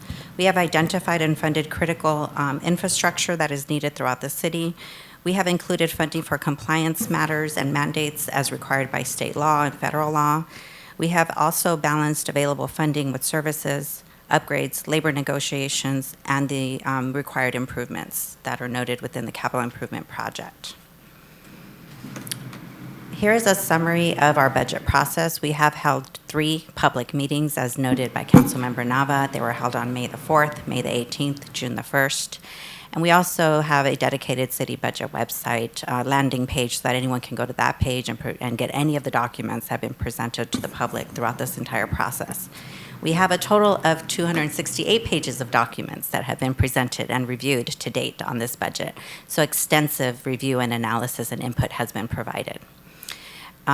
We have reviewed all of the revenues, all of the expenses. We anticipate a slow, gradual recovery throughout the next year from our current COVID-19 pandemic. We have incorporated all the known state reopening plans and guidelines, as mentioned earlier. We've provided support for all major services and functions of the city, including police and fire.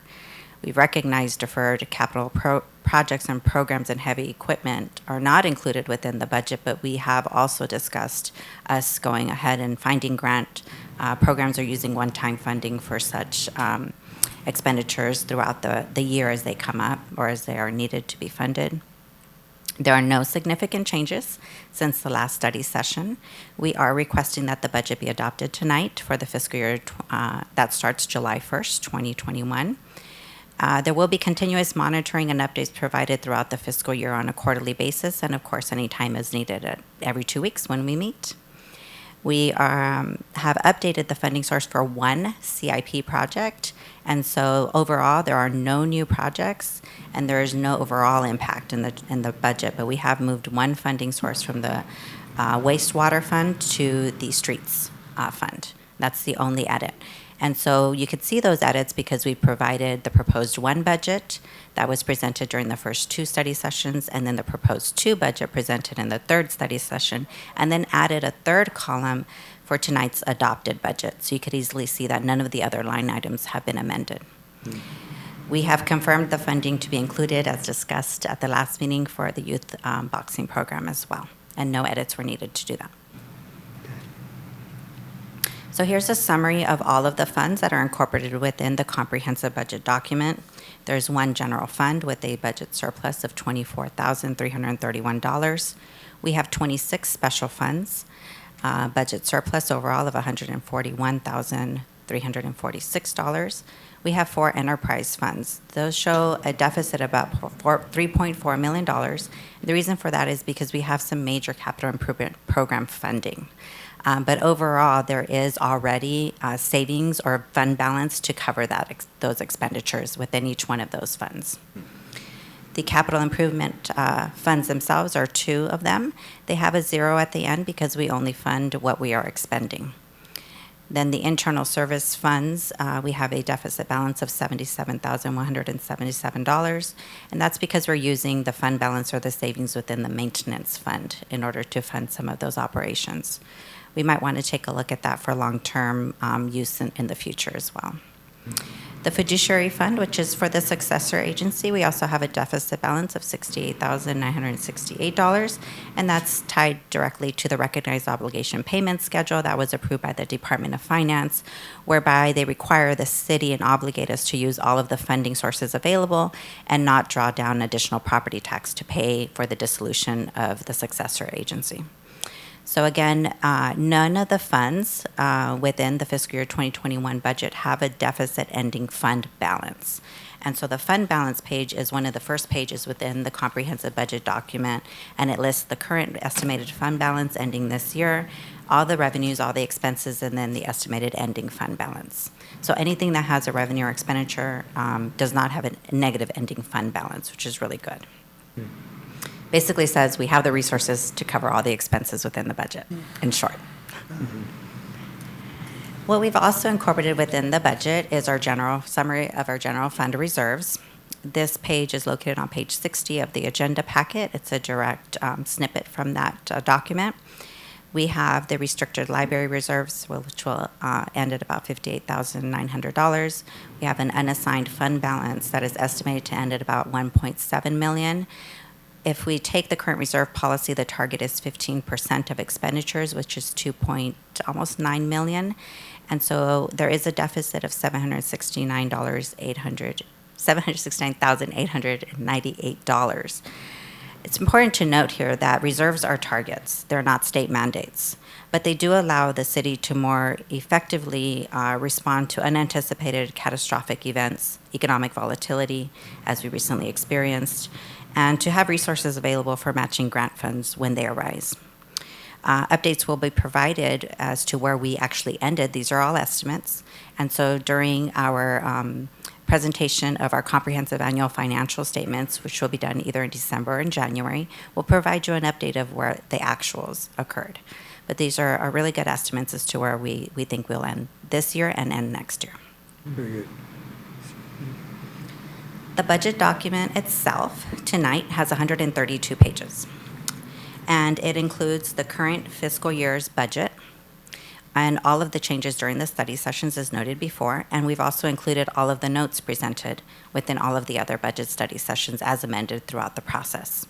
Those notes will also be incorporated into our new financial system to allow staff an electronic version of all of the data presented tonight. It also has a city council and staff page, and I believe this is new.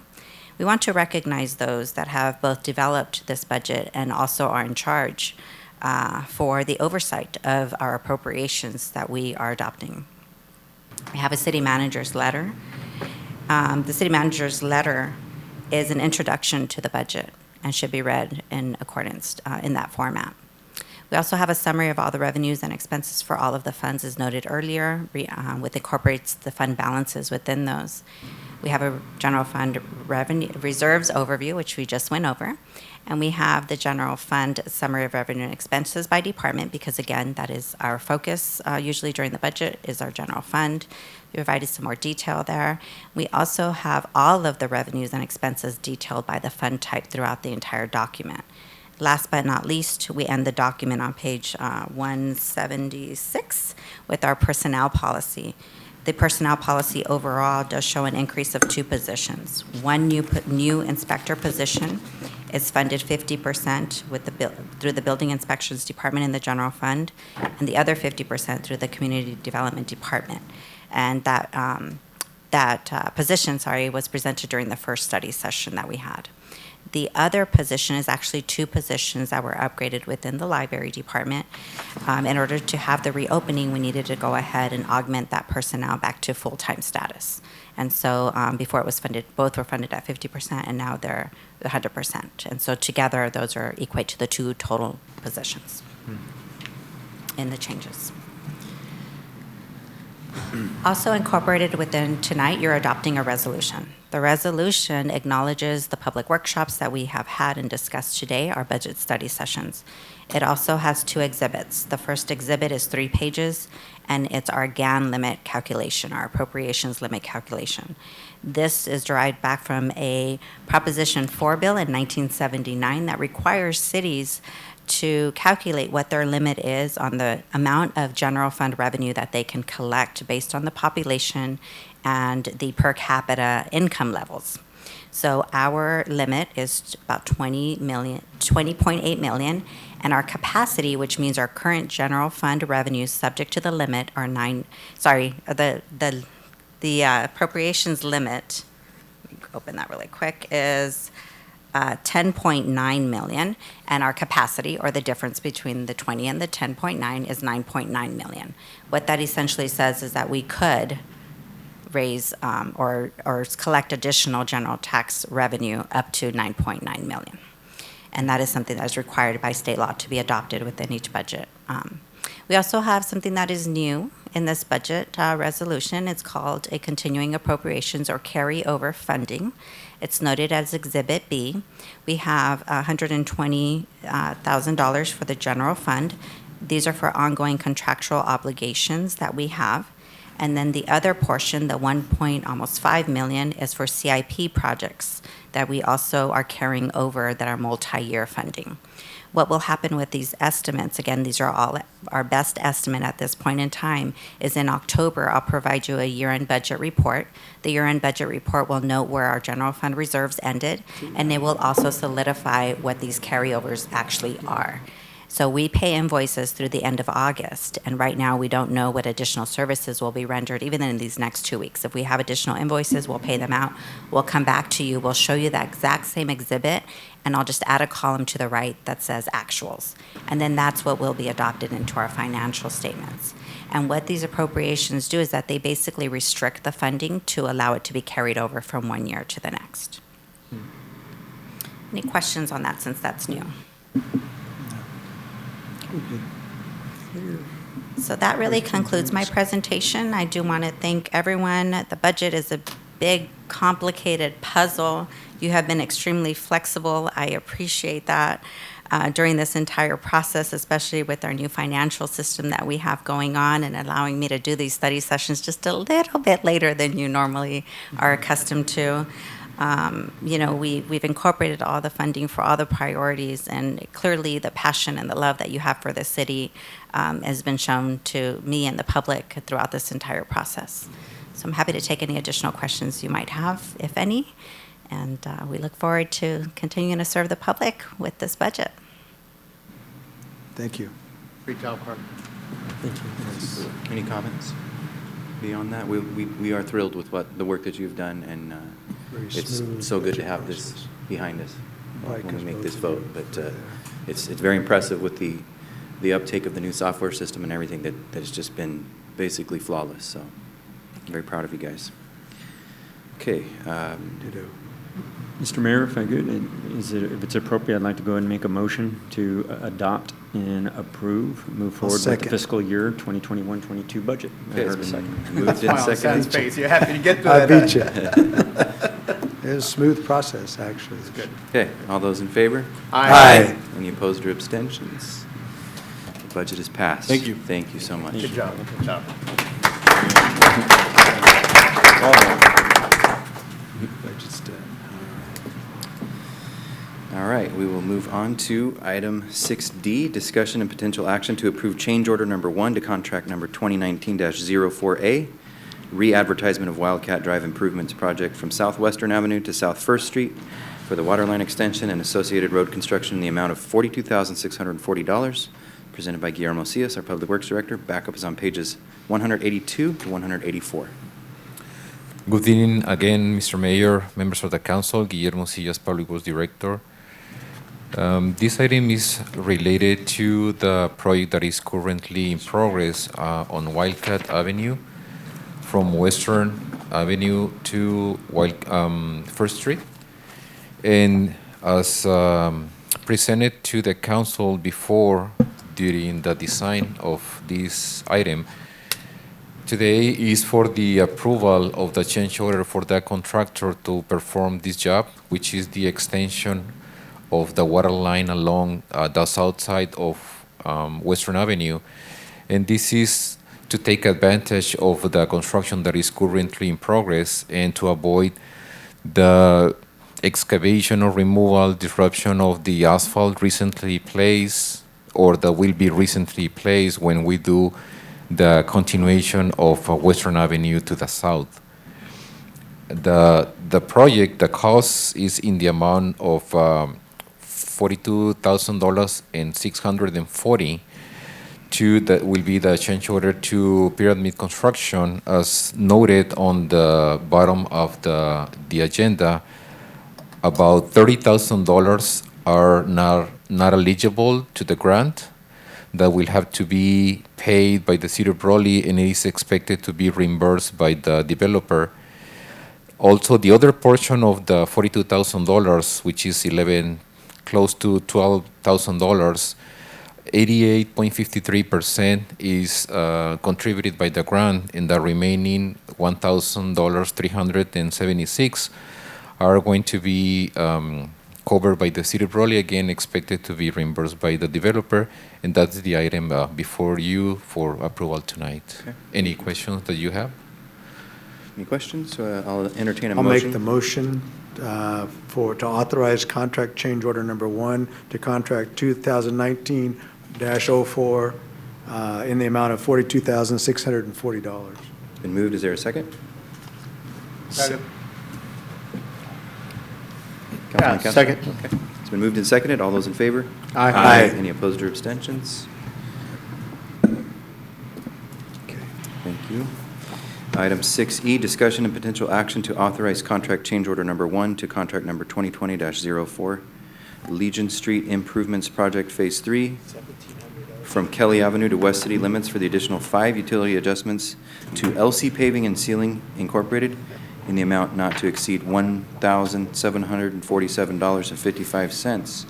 This is also presented by Guillermo Cias. Backup is on pages 185 to 187. Mr. Mayor, if I could just make a motion to approve the item. I saw the backup material. I have no It's been questions. moved. Is there a second? Second. Moved and seconded. All those in favor? Aye. Any opposed or abstentions? Thank you, Guillermo. Thank you. Saved you a little bit of trouble. yeah. Item 6F, discussion and potential action to defer impact fees requested by Brawley Investment Ventures LLC on Latigo Ranch, Unit 1. This will be presented by our City Attorney, Bill Smurden. Backup is on page 188. Well, council members, if you recall, in last August, the council approved a development agreement for the Latigo Ranch Unit 1. We covered a lot of things in there, but one thing that Mr. Coyne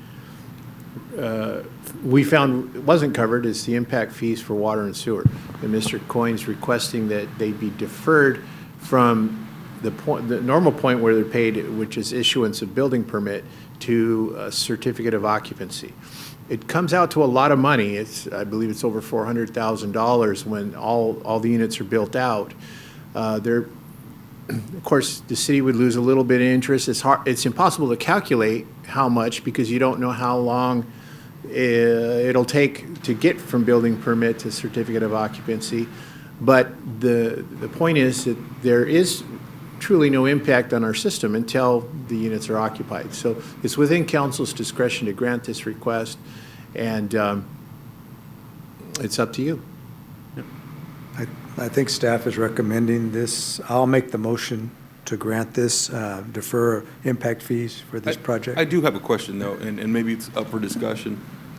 With respect to the time frame, is this request to defer the impact fees it can't be forever, right? I mean, there has to be, at some point, there has to be the construction, and it has to have in other words, it can't go 6 years and then, you know what I mean?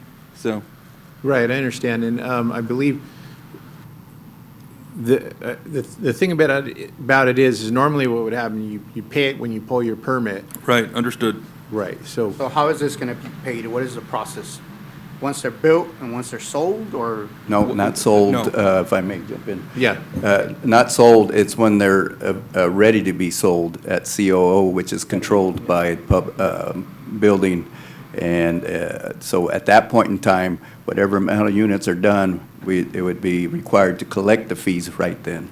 Right, but we can't make it to where it's indefinite. Okay, that's my concern, is that if we say it's going to be deferred, how long is it deferred? You see, because. And I don't know off the top of my head how long a building permit lasts. Extensions can be gotten, but I guess that is a question. Did we have any language in the agreement that says that there is a deadline by which these units need to be built so that we have a C of O? There's nothing like that in the agreement about when the buildings have to be built, when the homes have to be built. But we could fashion something because we'll do this extension in writing. I work with Mr. Coyne's attorney. We could fashion something that's reasonable. And will this be paid out per unit as each unit, or are we looking at the entire development? No, It's per unit, because. Just like if you were to build Right, as soon as the developer gets his house finalized, he wants to sell it, he can't sell it without a COO. That was my only concern. Right. I'm comfortable with that. What, Mr. Coyne's here, what do you think, 6 months between pulling a permit and finishing the house? Well, we have the carrying cost, no different than anybody else. So our goal typically, of course, weather related or anything else, is pull a permit. Nobody can move in the homes to answer your questions until the C of O is pulled, and those fees have to be paid in advance. So as a general rule, 5 to 7 months, from start. Per unit. So we're not talking to the end of the entire project, 240 lots. We're only talking while we're framing it and building it. It does help us out quite a bit by saving the interest costs that we'd be Understood. paying. And it's to the something I've proposed in the past, so I'm not. And we do it with other cities Yeah. quite frequently. We've been doing it for years. So it would be reasonable to put a 12-month time limit on it? 12 months, absolutely. Yeah. On building permits that are pulled, absolutely. Okay. Yes, sir. Yeah, 12 Then months. Mr. Cordova and I will write that up, and Mr. Coyne will be good to go. And I believe we may have done this for some other developers. We have, in the yeah, past. So I don't absolutely. think that this is anything that we're making new progress here. I think what we're doing is assisting him with the COO so that he gets the construction done and then he pays the fees. Yeah, I'm not concerned. My only concern was, kind of the entire project or each individual. I just had some questions. Just as we It's go. good. That's I'd be happy to report to you, though, we are beginning to build 46 units all at one time. We actually have some pre-sales and a couple of leases. We're already under contract to finish our share of Wildcat Road. So we're moving right along. We're excited. The community's excited. People from out of town are excited. And we're looking forward to continue to working. It's been a pleasure working with your new city manager, Mr. Salcido, and your city attorney to get us finally where we're at. We've lost a little bit of ground, but we're hoping to make it up in the future if those darn building materials don't keep on increasing up 200+% on lumber. Yeah. We were hoping to We're start at out 400 with at this a point? $200 and some $1,000, entry-level home, and unfortunately, because of the market, it's just not going to quite be there. Mr. Coyne, if I could ask, and I'm sorry to put you on the spot here, but we did receive some calls several weeks back with respect to part of the development that was sold, and please correct me if I'm wrong, but that was to the Housing Authority. That's correct. And so could you just comment on that? Because the concern was that it was low-income housing, and so there was concern with that in the neighborhood. I mean, I've heard that argument before, but if you could help clarify maybe some of that thought process. Yeah, a few months ago, I think I had a discussion with your previous mayor, Mr. Warden. They're really not low income. They are self-help income, no different than CHAFA loans that they have, down payment assistance. What was created by USDA, though, is a program where sweat equity. So rather than having to come up with the funds, they have to contribute hours by their family, whether it's finishing painting their home or whatever. But they still have to qualify, as I shared with Mr. Wharton is they still have to qualify no different than you or I. Good credit scores, good job, certain income levels. So so it only fits that ramification maybe if they're in the income level between 50 and 80,000. I don't know exactly what it is because of course it changes. But they have to be in a certain median income. So by all means, we have worked with this agency for a number of years in the city of Imperial. I would encourage you, Mayfield Ranch is the subdivision we're just finishing up. You could not tell the homes that they're building compared to the homes that we've built. Good. So I want the community and I want the city to be very comfortable working with these people. They're great people. And they create opportunities for some of the people that maybe don't have that big savings cash account for the down payment. They can put it to work instead and own a home that way. Thank you for the clarification. Mr. Coyne, just for, so nobody knows, so everyone's aware there's not a conflict of interest. That agency's not Imperial Valley Housing Authority, where I'm general counsel. It's Coachella Valley. No, sir. They've been, my understanding, 40 years in Coachella Valley, and they decided to come to Imperial Valley about 4 or 5 years ago. And like I said, Brawley is just one of the communities, but they're quite Just involved. don't want people to think I'm working both sides of the deal. Absolutely not. Totally different. Thank you. Thank you. Very good. You have my motion. You have my motion. Second. Okay, it's been moved and seconded. All those in favor? Aye. Any opposed or abstentions? Okay. Item carries. And that motion carries a 12-month, right, I imagine? Yeah, the 12-month, yeah. If I can just mention one other thing, I may be coming back to your city manager and city attorney to maybe look at a little bit of assistance. Again, we've done business in all the cities and counties for a number of years. We're up against this roadblock a little bit. We've already bonded and put up security for Unit 1, which was 96 finished lots. But we are still working on Unit 2. But the roadblock that we're hitting that we've never hit before is for the security purposes, whether it's bonding or put up the property or whatever the case may be, is most of us know prevailing wage. You can take $1 million project, off-sites, whatever the case may be, add prevailing to it, it becomes $2 million. And the city then has an ordinance that requires 200% of that $2 million. So we're being asked to bond literally $4 million for $1 million project. So over the period of years, some of the other cities, using the city of Imperial for an example, they've lowered that 200% to 100%, or they don't require, when we send in our budgets, what they call engineers' estimates to put up security, they were rejected to the point of saying we want prevailing wage, and they also set the prices of the materials, and then it was a 200%, and it's almost killing us to be able to come up with that security. So some of that background has already been forwarded to your city attorney, but it may come before you as we get into Unit 2. And just, we want this project to be a success. We're excited about it as you are. We're starting 46 houses. As you know, we sold some to Coachella Valley, and we've also sold some to a small developer also here in Imperial Valley, the boxer, Mr. Reese. If you're familiar with him, the world champion.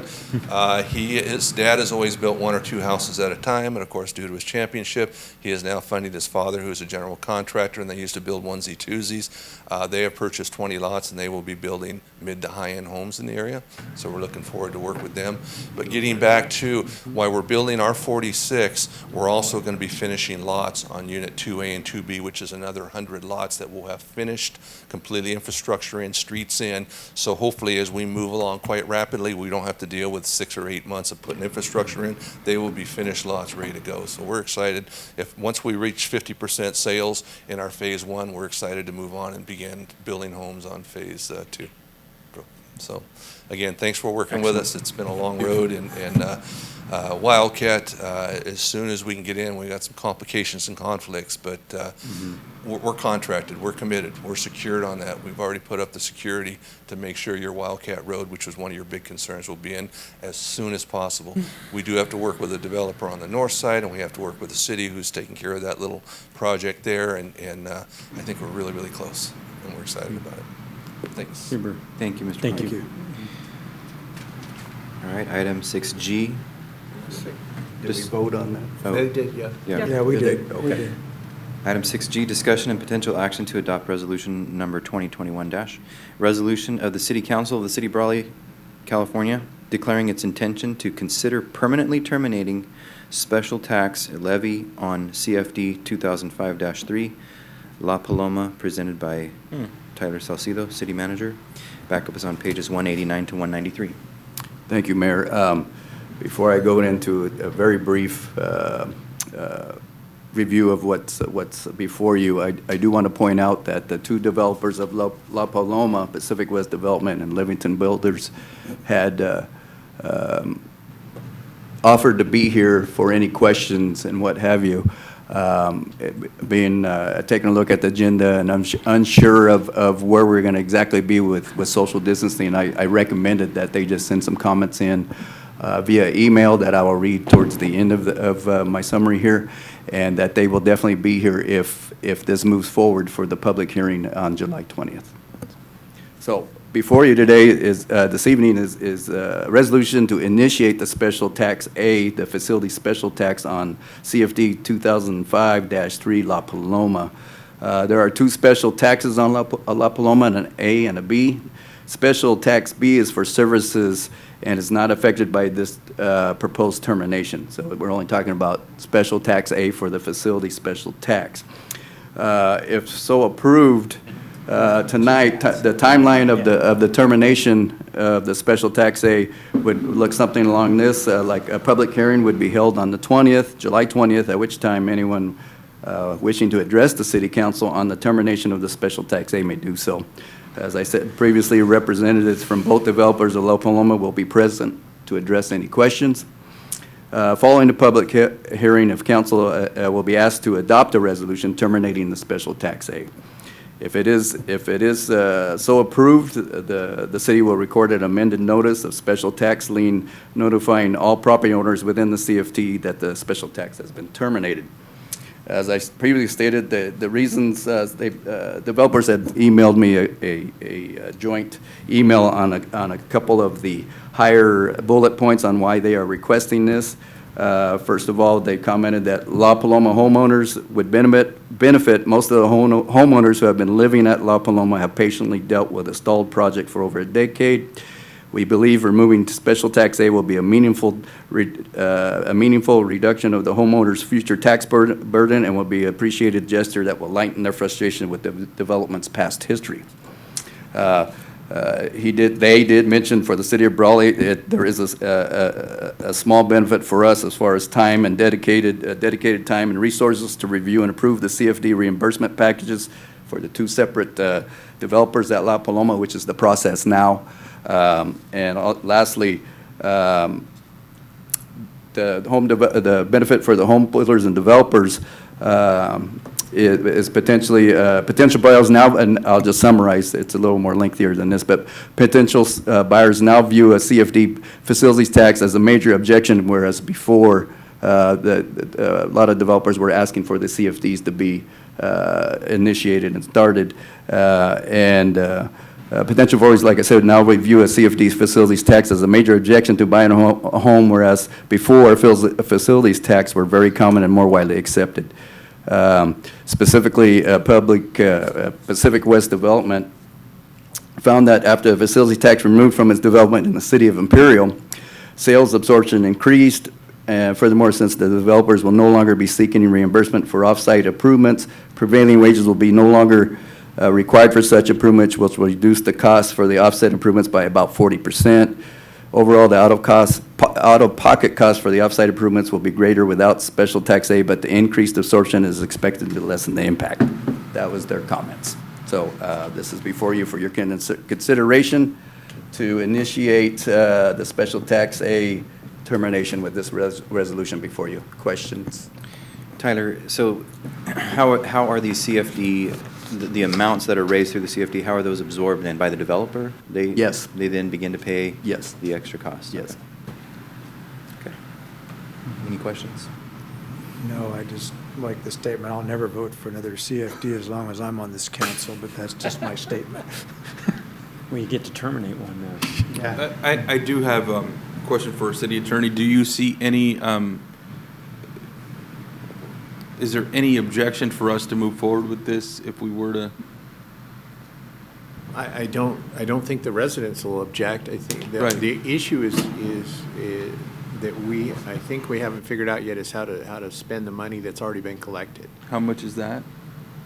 The total dollars, I don't have that handy. They've done a lot of the development, the improvements as we go. And I can't imagine it's much because I know we've delayed the collection of taxes as well. So. Guillermo, do you have any idea, since you've been signing off before I took over, about what the dollar amounts that they've done so far? It's hundreds of thousands, like 300 or so per unit? You don't recall? Okay. We do have that information we That's, could bring a back. lot of it's been being paid by the residents at this point, right? Well, we've been building There up. is, there's a tax base, yes. Yeah. There Yes. is, but we've postponed taxes. Yeah, I so recall have for several years. But currently, we are collecting, yes. Ironically, the taxes collection had been deferred, and then these developers asked the council a few years back to reinstate it, and now they want it deferred. That's affecting sales, yeah. But, Of course. but the idea of permanently, so we don't have to have this exercise again, I think that's the way to go. So you said this will affect the tax A levy and not the tax B. So how does this work with the development as it continues to be built? The new sections of those developments will be, the developer will be paying those costs? On the special tax A, yes. That will go away completely from the current homeowners and any future homeowners. But special tax B for services such as fire and police, maintenance of parks, and those kind of things will continue to be collected and used as those funds accumulate through all the houses that are there currently and future development. Okay. Thank you for clarifying. Okay, do I have a motion to approve this resolution? Motion to approve the resolution. Is there a Second. It's been moved and seconded. All those in favor? Aye. Any opposed or abstentions? Okay, the item carries. Thank you, Tyler. Moving on to item 7, departmental reports. 7A is an environmental compliance update, solid waste and SB 1383 organic food waste compliance. This will be presented by our Senior Environmental Compliance Officer, Stephen Mireles. Backup is on pages 194 through 218. I know, Stephen's going to keep it short and sweet. How is Luna doing? Great. Good. Good evening, Mayor and members of the council, and of course the public. I'd like to thank you for allowing me to speak here today. We're going to be covering today environmental compliance as it goes towards solid waste compliance. There are basically 3 main laws that were passed since 2011. AB 341, which is a mandatory commercial and multifamily recycling. In 2014, AB 1826 was passed for mandatory commercial organics. And then recently in 2016, SB 1383, or short-lived climate pollutants laws, were passed by the state of California. All 3 of these laws are California mandated requirements that are unfunded. So these laws are basically being required of all municipalities throughout the state of California. But today I'm going to be talking to you kind of big picture about what these laws, the impact that they're going to have with the city of Brawley and with Imperial County as a whole. Again, like I had mentioned, the city of Brawley is required to adopt an ordinance that complies with these state laws. Let's see. Oops. The city currently maintains a franchise agreement with Republic Services for solid waste management. And so they're the service that comes out and basically picks up our garbage, our recycling, and our green waste. The city will need to update this franchise agreement to mirror the new city ordinance that we're going to introduce in the coming month. And so I kind of wanted to just provide you an overview. We also have George Taylor here as well. He's with Republic Services. So the technical parts that I may not be able to answer, I'm sure he'll be able to help us out today. I saw what you did there. Yeah. So again, our main hauler is Republic Services. It's a nationwide company. They're throughout the United States in 42 different states. On April 30th, we were able to get a tour of the different facilities that they operate. There's 2 local facilities. One is the Imperial Landfill, located in Imperial. And then we also have our recycling center, which is located in El Centro. And then where our green waste goes is to the Copper Mountain Landfill, which is located in Arizona. So today I'm going to talk to you about just kind of the way that we handle our waste. Again, Republic Services does provide residential and industrial pickup as well as commercial pickup for our waste. Again, recycling, garbage, general mixed waste, as well as green waste. These laws are basically going to be requiring any entity that produces more than 2 cubic yards of waste to begin to separate them out more and be a little bit more discriminatory as how we are separating out our waste. Right now, residents in Brawley have 3 waste bins that we have. One is a black or gray bin. That's where we put our mixed waste, any general garbage. We also have a blue bin, which is where we put our recyclables, cardboard, plastic, glass, any of those types of things go into the recyclable bin. And then the green bin is where we put our yard waste. Where SB 1383 is going to change the way that we handle our waste is any food product that is a waste product that you would normally put in your gray bin is now going to have to go into the green bin. So if you have, expired food or, you're peeling potatoes, that now all that waste needs to go into the green bin now. The ultimate goal is we're wanting to reduce our greenhouse gas emissions, and so it allows us to reduce what would normally break down in the landfill. Now it's going to go to be able to be used as compost, and at least that's the idea. And that is something many of us can just do at home, right? Yeah, so some people do compost at home, and it is common, but this is going to be a part of the interaction that we're having with Republic Services. It's another service that Republic Services is providing to us. So ultimately, they're looking to try and create a product that's going to be able to be sold, right? So now they're making this compost material that then they're going to be able to sell for farmers to use in the future. Okay. So again, this is a black bin. The black bin is takes on our mixed waste. And so, I'm sorry, it's not moving as quickly as I'd like. The landfill here, so our black bin, when you put all the trash into the black bin, it goes to a landfill. And this kind of depicts what the landfill, the anatomy of a landfill is. It's actually much more complicated than I thought. Basically, they put the garbage into these cells, and they have liners under the cells. Mm-hmm. And those cells basically are taken from throughout Imperial County or the 3 cities that are serviced by Republic Service, and they're put in these cells and then they're covered. And when the garbage basically starts to break down, it produces either methane, different types of gases, but also different types of liquids, and those are removed in the landfill process. And they actually have a burner out there that they use to burn off the gases, and they collect the various types of liquids as well. You can see that on this picture there's a very large tractor, and that tractor, one tire is as big as a small car, so it's a very large piece of machinery, and so what that tractor is doing is actually compacting down the garbage to make sure that it remains settled and it won't start to shift. Eventually they will put dirt on top of that and complete a cell. Yeah, I've said trash disposal is super complicated. It is. I mean, I've done the tour out there, and it's just there's so many processes involved. It's not easy. Just like treating wastewater.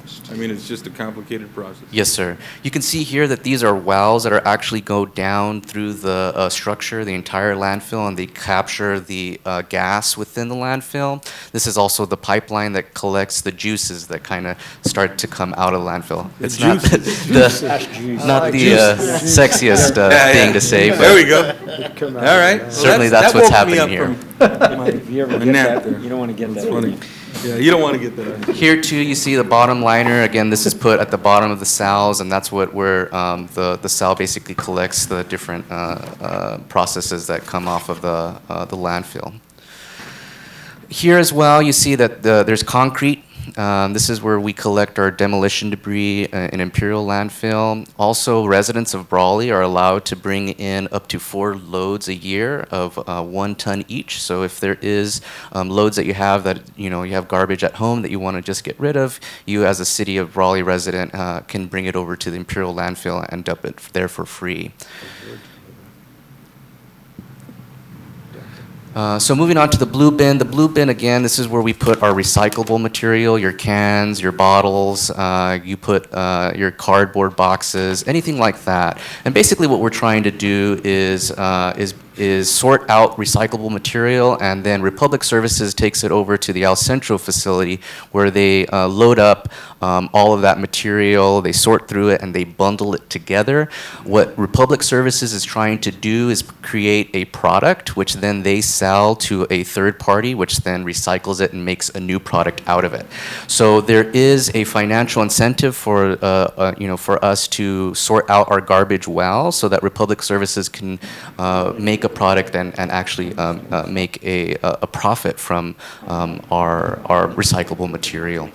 Here is the front of that facility. This is located again in El Centro off of Dogwood Road. Here you can see the glass bottles, cans, and various other recycled material that are being basically sorted out so that then it can be bundled off and sold off. Again, the green bin, this is our green bin. We put mainly green waste in there, and what we end up seeing is that, again, with SB 1383, we're going to have to start putting our food scraps into this green bin, and what we're going to start doing, Republic as a service is going to start exchanging out these green bins. So they're going to bring you a new bin and take out the old bin so that we don't get too much stench or any adverse effects from having the food now in the green bin. But the other problem that we're having with the green bin is people start using the green bin as though it's just another trash can. And so this is the main problem that we're seeing. Again, this is a Copper Mountain landfill located in Arizona. And when our waste goes from the city of Brawley over to Arizona, you can still see here there's a lot of green waste in there, but there's a lot of styrofoam, there's a lot of trash in there. And this makes it difficult for Republic Services to make a product that a farmer is going to want to put on their crop. And so this is what's kind of this challenge that we're facing as a city and in educating the public. They do have a screening system. They are trying their best to remove as much garbage out of the system. You can see the screen here. Basically is trying to remove the garbage. I don't know if I can get that to play.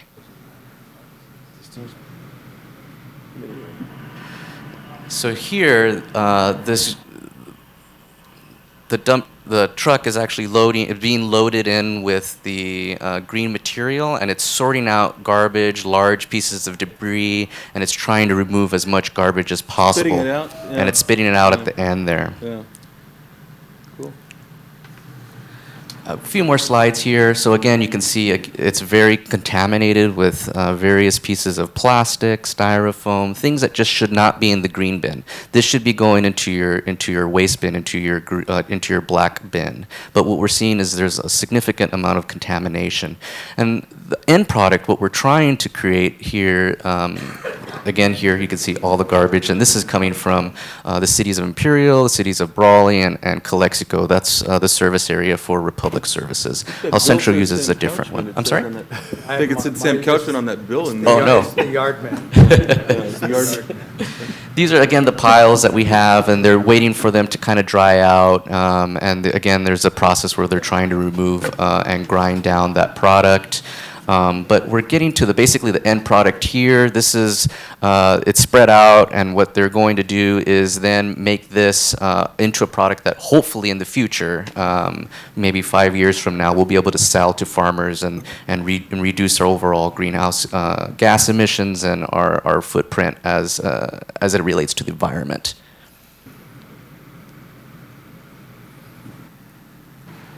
And this is the final product here. Right now, again, we're in the early stages of this, and so Republic Services is not able to produce a product that they're able to sell currently, so they're using this as top cover, but essentially this is what we're trying to do as a city and as a county and as a state as a whole. And so, again, the reason why we're talking to you again about this is because of the 3 laws that were passed, AB 341, AB 1826, and SB 1383. These are all laws passed by the state of California, and they are imposed on the city like Brawley. So we have to adopt an ordinance that reflects these laws, and we have to update our franchise agreement to make sure that that the law, our ordinance, and the franchise agreement all agree with one another.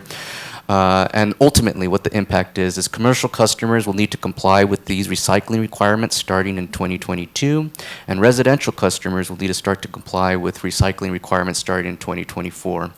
If the city does not move forward with this, the ramifications is that the state will fine us $10,000 per day.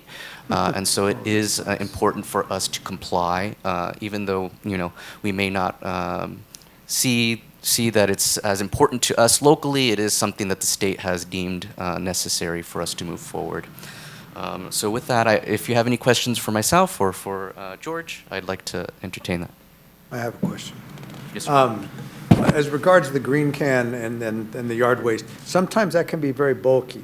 So what's going to happen is you're going to get a lot of overplay into the blue can and black can because people will fill up with green waste depending upon how much greenery they're cutting and et cetera in their regular area. And then if they're throwing the other waste in there on top of that, then your black can's going to be relatively empty and your green can's going to be relatively full. What's Republic's position on providing a second green can to all the households that this has to meet this? That might solve part of their problem. And what I find is that people not in the know, like say the yard man, he fills up the green can or he doesn't fill up the green can, but he puts the green waste in the black can and the blue can, et cetera, et cetera. And you may tell them that, but sometimes they don't really get that message. So that's my concern with all of this. And I think that what's going to happen is you're still going to get that crossover of the different types of waste unless we make a concerted effort to provide some way for them to not have the green can be full of green waste and also full of the other waste that we're producing for that. So is there some kind of plan that we have in place for that? Are we thinking about it? I'll briefly answer that, but then if you'd like to also comment as well. But in our franchise agreement currently, as it's written, customers can request an extra green can or an extra blue can. So if they would like another bin for yard waste, that could be provided to them. It just needs to be, a request needs to be made. But I don't know if there's any other. Yeah, I think I've already been introduced as George Taylor with Republic Services. But the key here is, yes, we can provide another container, but if there aren't consequences, then it just becomes another garbage can, right? Right. So, yes, there's going to be some cross-contamination, but if there aren't any consequences, when they have a big job at home or they're cleaning up something, they'll just look at that other container and fill that up. Correct, also. yeah. So this we're is hoping that true. there's some consequences, some sort of tiered step consequences associated with contaminating the loads. Okay. And maybe there's some kind of both consequences and some kind of, maybe we could look at some kind of reward, but I don't know what that would be, but there may be a way to kind of do both. You can punitively punish people all the time, but they may still continue to do it. But if they're rewarded, sometimes that gets better results than And you're correct. We've punishment. talked about that also. It's got to be a holistic approach to this, right? And we've got to talk about, how we get people educated, how we get them doing the right thing because they feel it in their heart and they just want to do the right thing. But then on the far side of it, there's got to be some sort of punitive consequences. I agree, or else you're not going to get compliance. Right. So just to clarify, I can request a second black trash bin at no additional cost? That is correct. I'm just thinking because of my cities, that's all. All right, I'm just saying, because I'll tell you what the problem is, that black trash bin fills up quickly, it's very quickly. And the odd shape at the bottom prevents us from setting up the items and stacking them in neatly. So I'll just say, I deal with this all the time. Right, so the franchise agreement, the franchise agreement stipulates 3 cans, right? We also have what we call bulk pickup, right? So we have bulk pickup for the cities where we can come out and pick that up. Another option is we have the free service that was mentioned, and then also once a year we do a annual cleanup. So we have a bunch of options to get that material, over to our landfill. But to answer your question, if you do request another trash can, you're going to be billed for it. So. Oh, yeah, but I mean, I would be fine with because I'm not going to put all my trash bags on the side of the house. My neighbors will be very upset, but it's just, I'm being very honest with you. I see it happen to my neighbors, it happens to me, those trash cans, especially the black one, fills up very, very quickly, has an odd shape. And I think if we want to fine people for not doing the right thing, we should also make it easier for them to dump those bigger loads. Agreed. And so the fact that that black trash can fills up quickly, what we're trying to do is eliminate that from filling up quickly, reducing the volume of trash that goes in there. It'll be Makes filling up, sense. you'll fill up the green can now. Yeah, I'll instead start of the doing that black now. can, which- But I do use which- all the potato peels, all that goes into the back. I do actually do a little compost. There are some challenges to this that we've already identified. So that's why we talked about a tiered approach, where we're going to start sort of a smaller charge to the residents until we figure out what this whole program is going to cost. And then we believe that by the time in 2022, it'll be a nominal charge to the resident, right? And then by the time it's mandatory in 2023, we'll have figured out our cost structure and go from there. Yeah, and if I may, Stephen, please correct me if I'm wrong, but this is going to entail negotiations with staff and Republic on amending the franchise agreement, because none of this is addressed in it currently. Yeah. Right. That's correct. So right now, the SB 1383 is actually updating a significant amount of our definitions on how we even think about our waste management. And so there's a lot that we're going to be implementing in the new ordinance that we're going to be adopting, but then also we're going to have to make sure our franchise agreement works with the new ordinance that we implement. You know, it's not often that we call people up here to talk trash to us. But, you know, I appreciate you talking trash to us. Trash and sewer, that's all I Right, talk about. yeah. I know, right? I know, because, There's you know. another word for that. What happens anyways, but you didn't ask for it. Right. By the way, those juices are called leachate, so. Okay, yeah, We right. leachate. Yeah. The juices. Yeah. And then just one more comment in terms of enforcement. So how the city has handled enforcement in other areas. One ordinance that the city does have is our drought ordinance. And so again, people accidentally leave a water hose on, or they leave their sprinklers on a little bit long. And so we do send out a letter first, indicating that there is an ordinance, that there was water wasting that was observed. And usually with just one letter, we see that residents do then comply. It's very rare, actually, since I've been here, we haven't issued a fine for water wasting. So I anticipate that that's going to be a similar approach that we're going to have with our commercial and our industrial and our residential customers when it comes to contamination of the bins. Sounds good. Okay. Right. Excellent. Any other questions? No. Okay, thank you. Thank you, Steve. Thank you, Stephen. Bring Luna by. Look at, and I would say, His dog name is Mayor Hamby has been following the presentation very closely, so when you would crumble your paper, he would do the same thing. So he was doing it just, you know. Manual translation. Yeah, so thank you very much. Yeah, thank you. Riveting. Okay.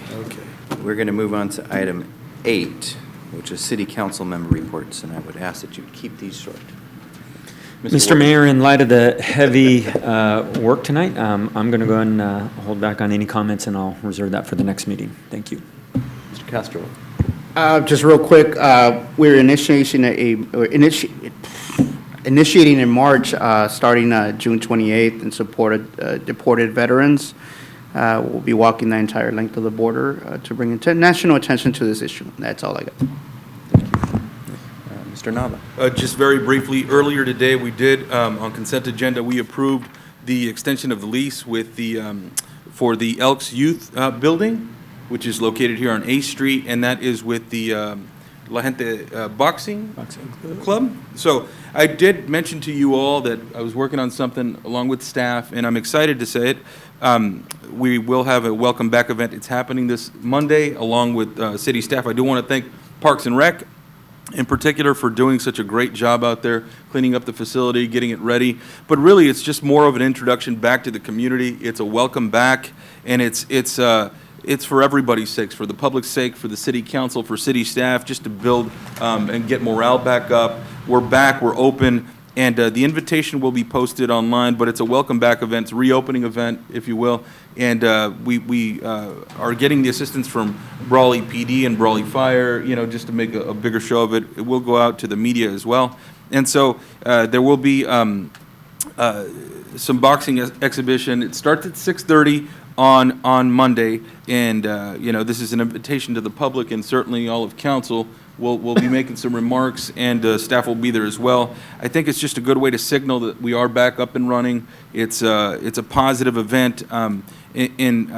Oftentimes, especially now that people are coming out of COVID, there's a lot of challenges we're facing as a council and as a city. So this is just one thing I think that highlights the fact that everybody's working hard. Staff's working very hard to make things happen. The fire department, the police department, public works, parks and rec, library staff. Everyone's working really hard. Our city manager, even, us on city council, we're fielding a lot of complaints and calls and other things, but this is really something positive. I want it to be, just a great opening for us all. It's a welcome back event. And, I know Councilmember Castro had mentioned to me he will be out, but certainly I'll acknowledge your presence and your remarks there as well. There's also a contribution coming that way. Oh, no, yeah, absolutely, and we'll talk about that in the future, and I think that's exciting for everybody, so I appreciate that. But anyway, this will be posted on our social media page. It's going to be, just fun to be out without a mask on for a little bit and be in front of people. The invitation to say must follow COVID guidelines, and whatever they may be, they will be followed, but it should be a lot of fun. If you haven't visited the gym in a little while, it's a great little spot there, and the youth of Brawley and other communities that participate there are really going to enjoy it. It's back up and running, and anyway, that's a long-winded, but I'm excited about it, and I think it's great for the city of Brawley, for its residents, and for staff and everyone else that's been working so hard during this time. It's a welcome back, and we're back in business. So anyway, thank you all very much. Repeat that date one more time. It's June 21st, Monday, June 21st, at 6:30 p.m. at 105 A Street. That is the Elks Youth Building, where the La Gente Youth Boxing takes place, right? 6:30. Okay. Put it on your calendar. Put it on your calendar, yeah. So you'll send an invite, Alma yeah. will put it And we'll get this invitation in your hands, Alma. Yeah. And if you can assist with maybe getting it out to the media so they can be there as well, that'd be great. So Sure. thank you all very much. Awesome. That's cool. Thank you, George. Mayor Pro Tem Couchman. Yes, just a couple of things. I just wanted to inform everybody of Gene Boombera's passing. He was our longtime planning commissioner here for the city of Brawley. He had had some rough times here in the last year or so. I think he had still been attending all the meetings that he could. I think he was our planning commissioner meeting for many years. And he's also a Branding Iron recipient here in the city of Brawley, very active in organizations, Rotary, I think Elks in the past, and a variety of other organizations, Stockman's Club and on their board. And so I just wanted to inform everybody that he did pass. There are some services being planned right now, and I'll try to be in attendance for some of those. And certainly, we will have to find a new planning commissioner member. So I think that's something we'll have to be looking at, and we'll need some good people on there. So Please update us on all the events. I'll certainly try. They haven't put anything, I don't think, in the newspaper yet. Yeah. I know on, I think, the 22nd, I want to say 22nd, that there may be something going on at the Stockman's Club, like a little remembrance for him. But there's some other things planned, I think. And so I'll let people know, and I think it's going to happen fairly shortly. I've got to talk to his family some more, but okay. So that's where we're at with that. And I think we owe him a great debt of gratitude here in the city of Brawley for all the many years he's been supportive of all the activities in Brawley. 30-plus years. 30-plus years. So I just wanted to mention that. Also, I've been asked to attend the Juneteenth celebration in El Centro, and that's to commemorate the signing or the Emancipation Proclamation that Abraham Lincoln issued in 1863 during the Civil War. So I've been asked to read that proclamation at the Juneteenth celebration in El Centro at the community center. So I'll be in attendance there, and that's on the 19th. So, and that's all I have to report. Thank you, Sam. All right, as we defer impact fees, I'm also going to defer my comments to the next council meeting. So we'll move to item 9, the city attorney report. I'll defer mine to a closed session. Okay. Item 10, city clerk report. I'll defer mine as well. Okay. Defer yours. Thank you for coming. We will move into closed session. Tell them that we didn't defer. Okay. Sam. Yes.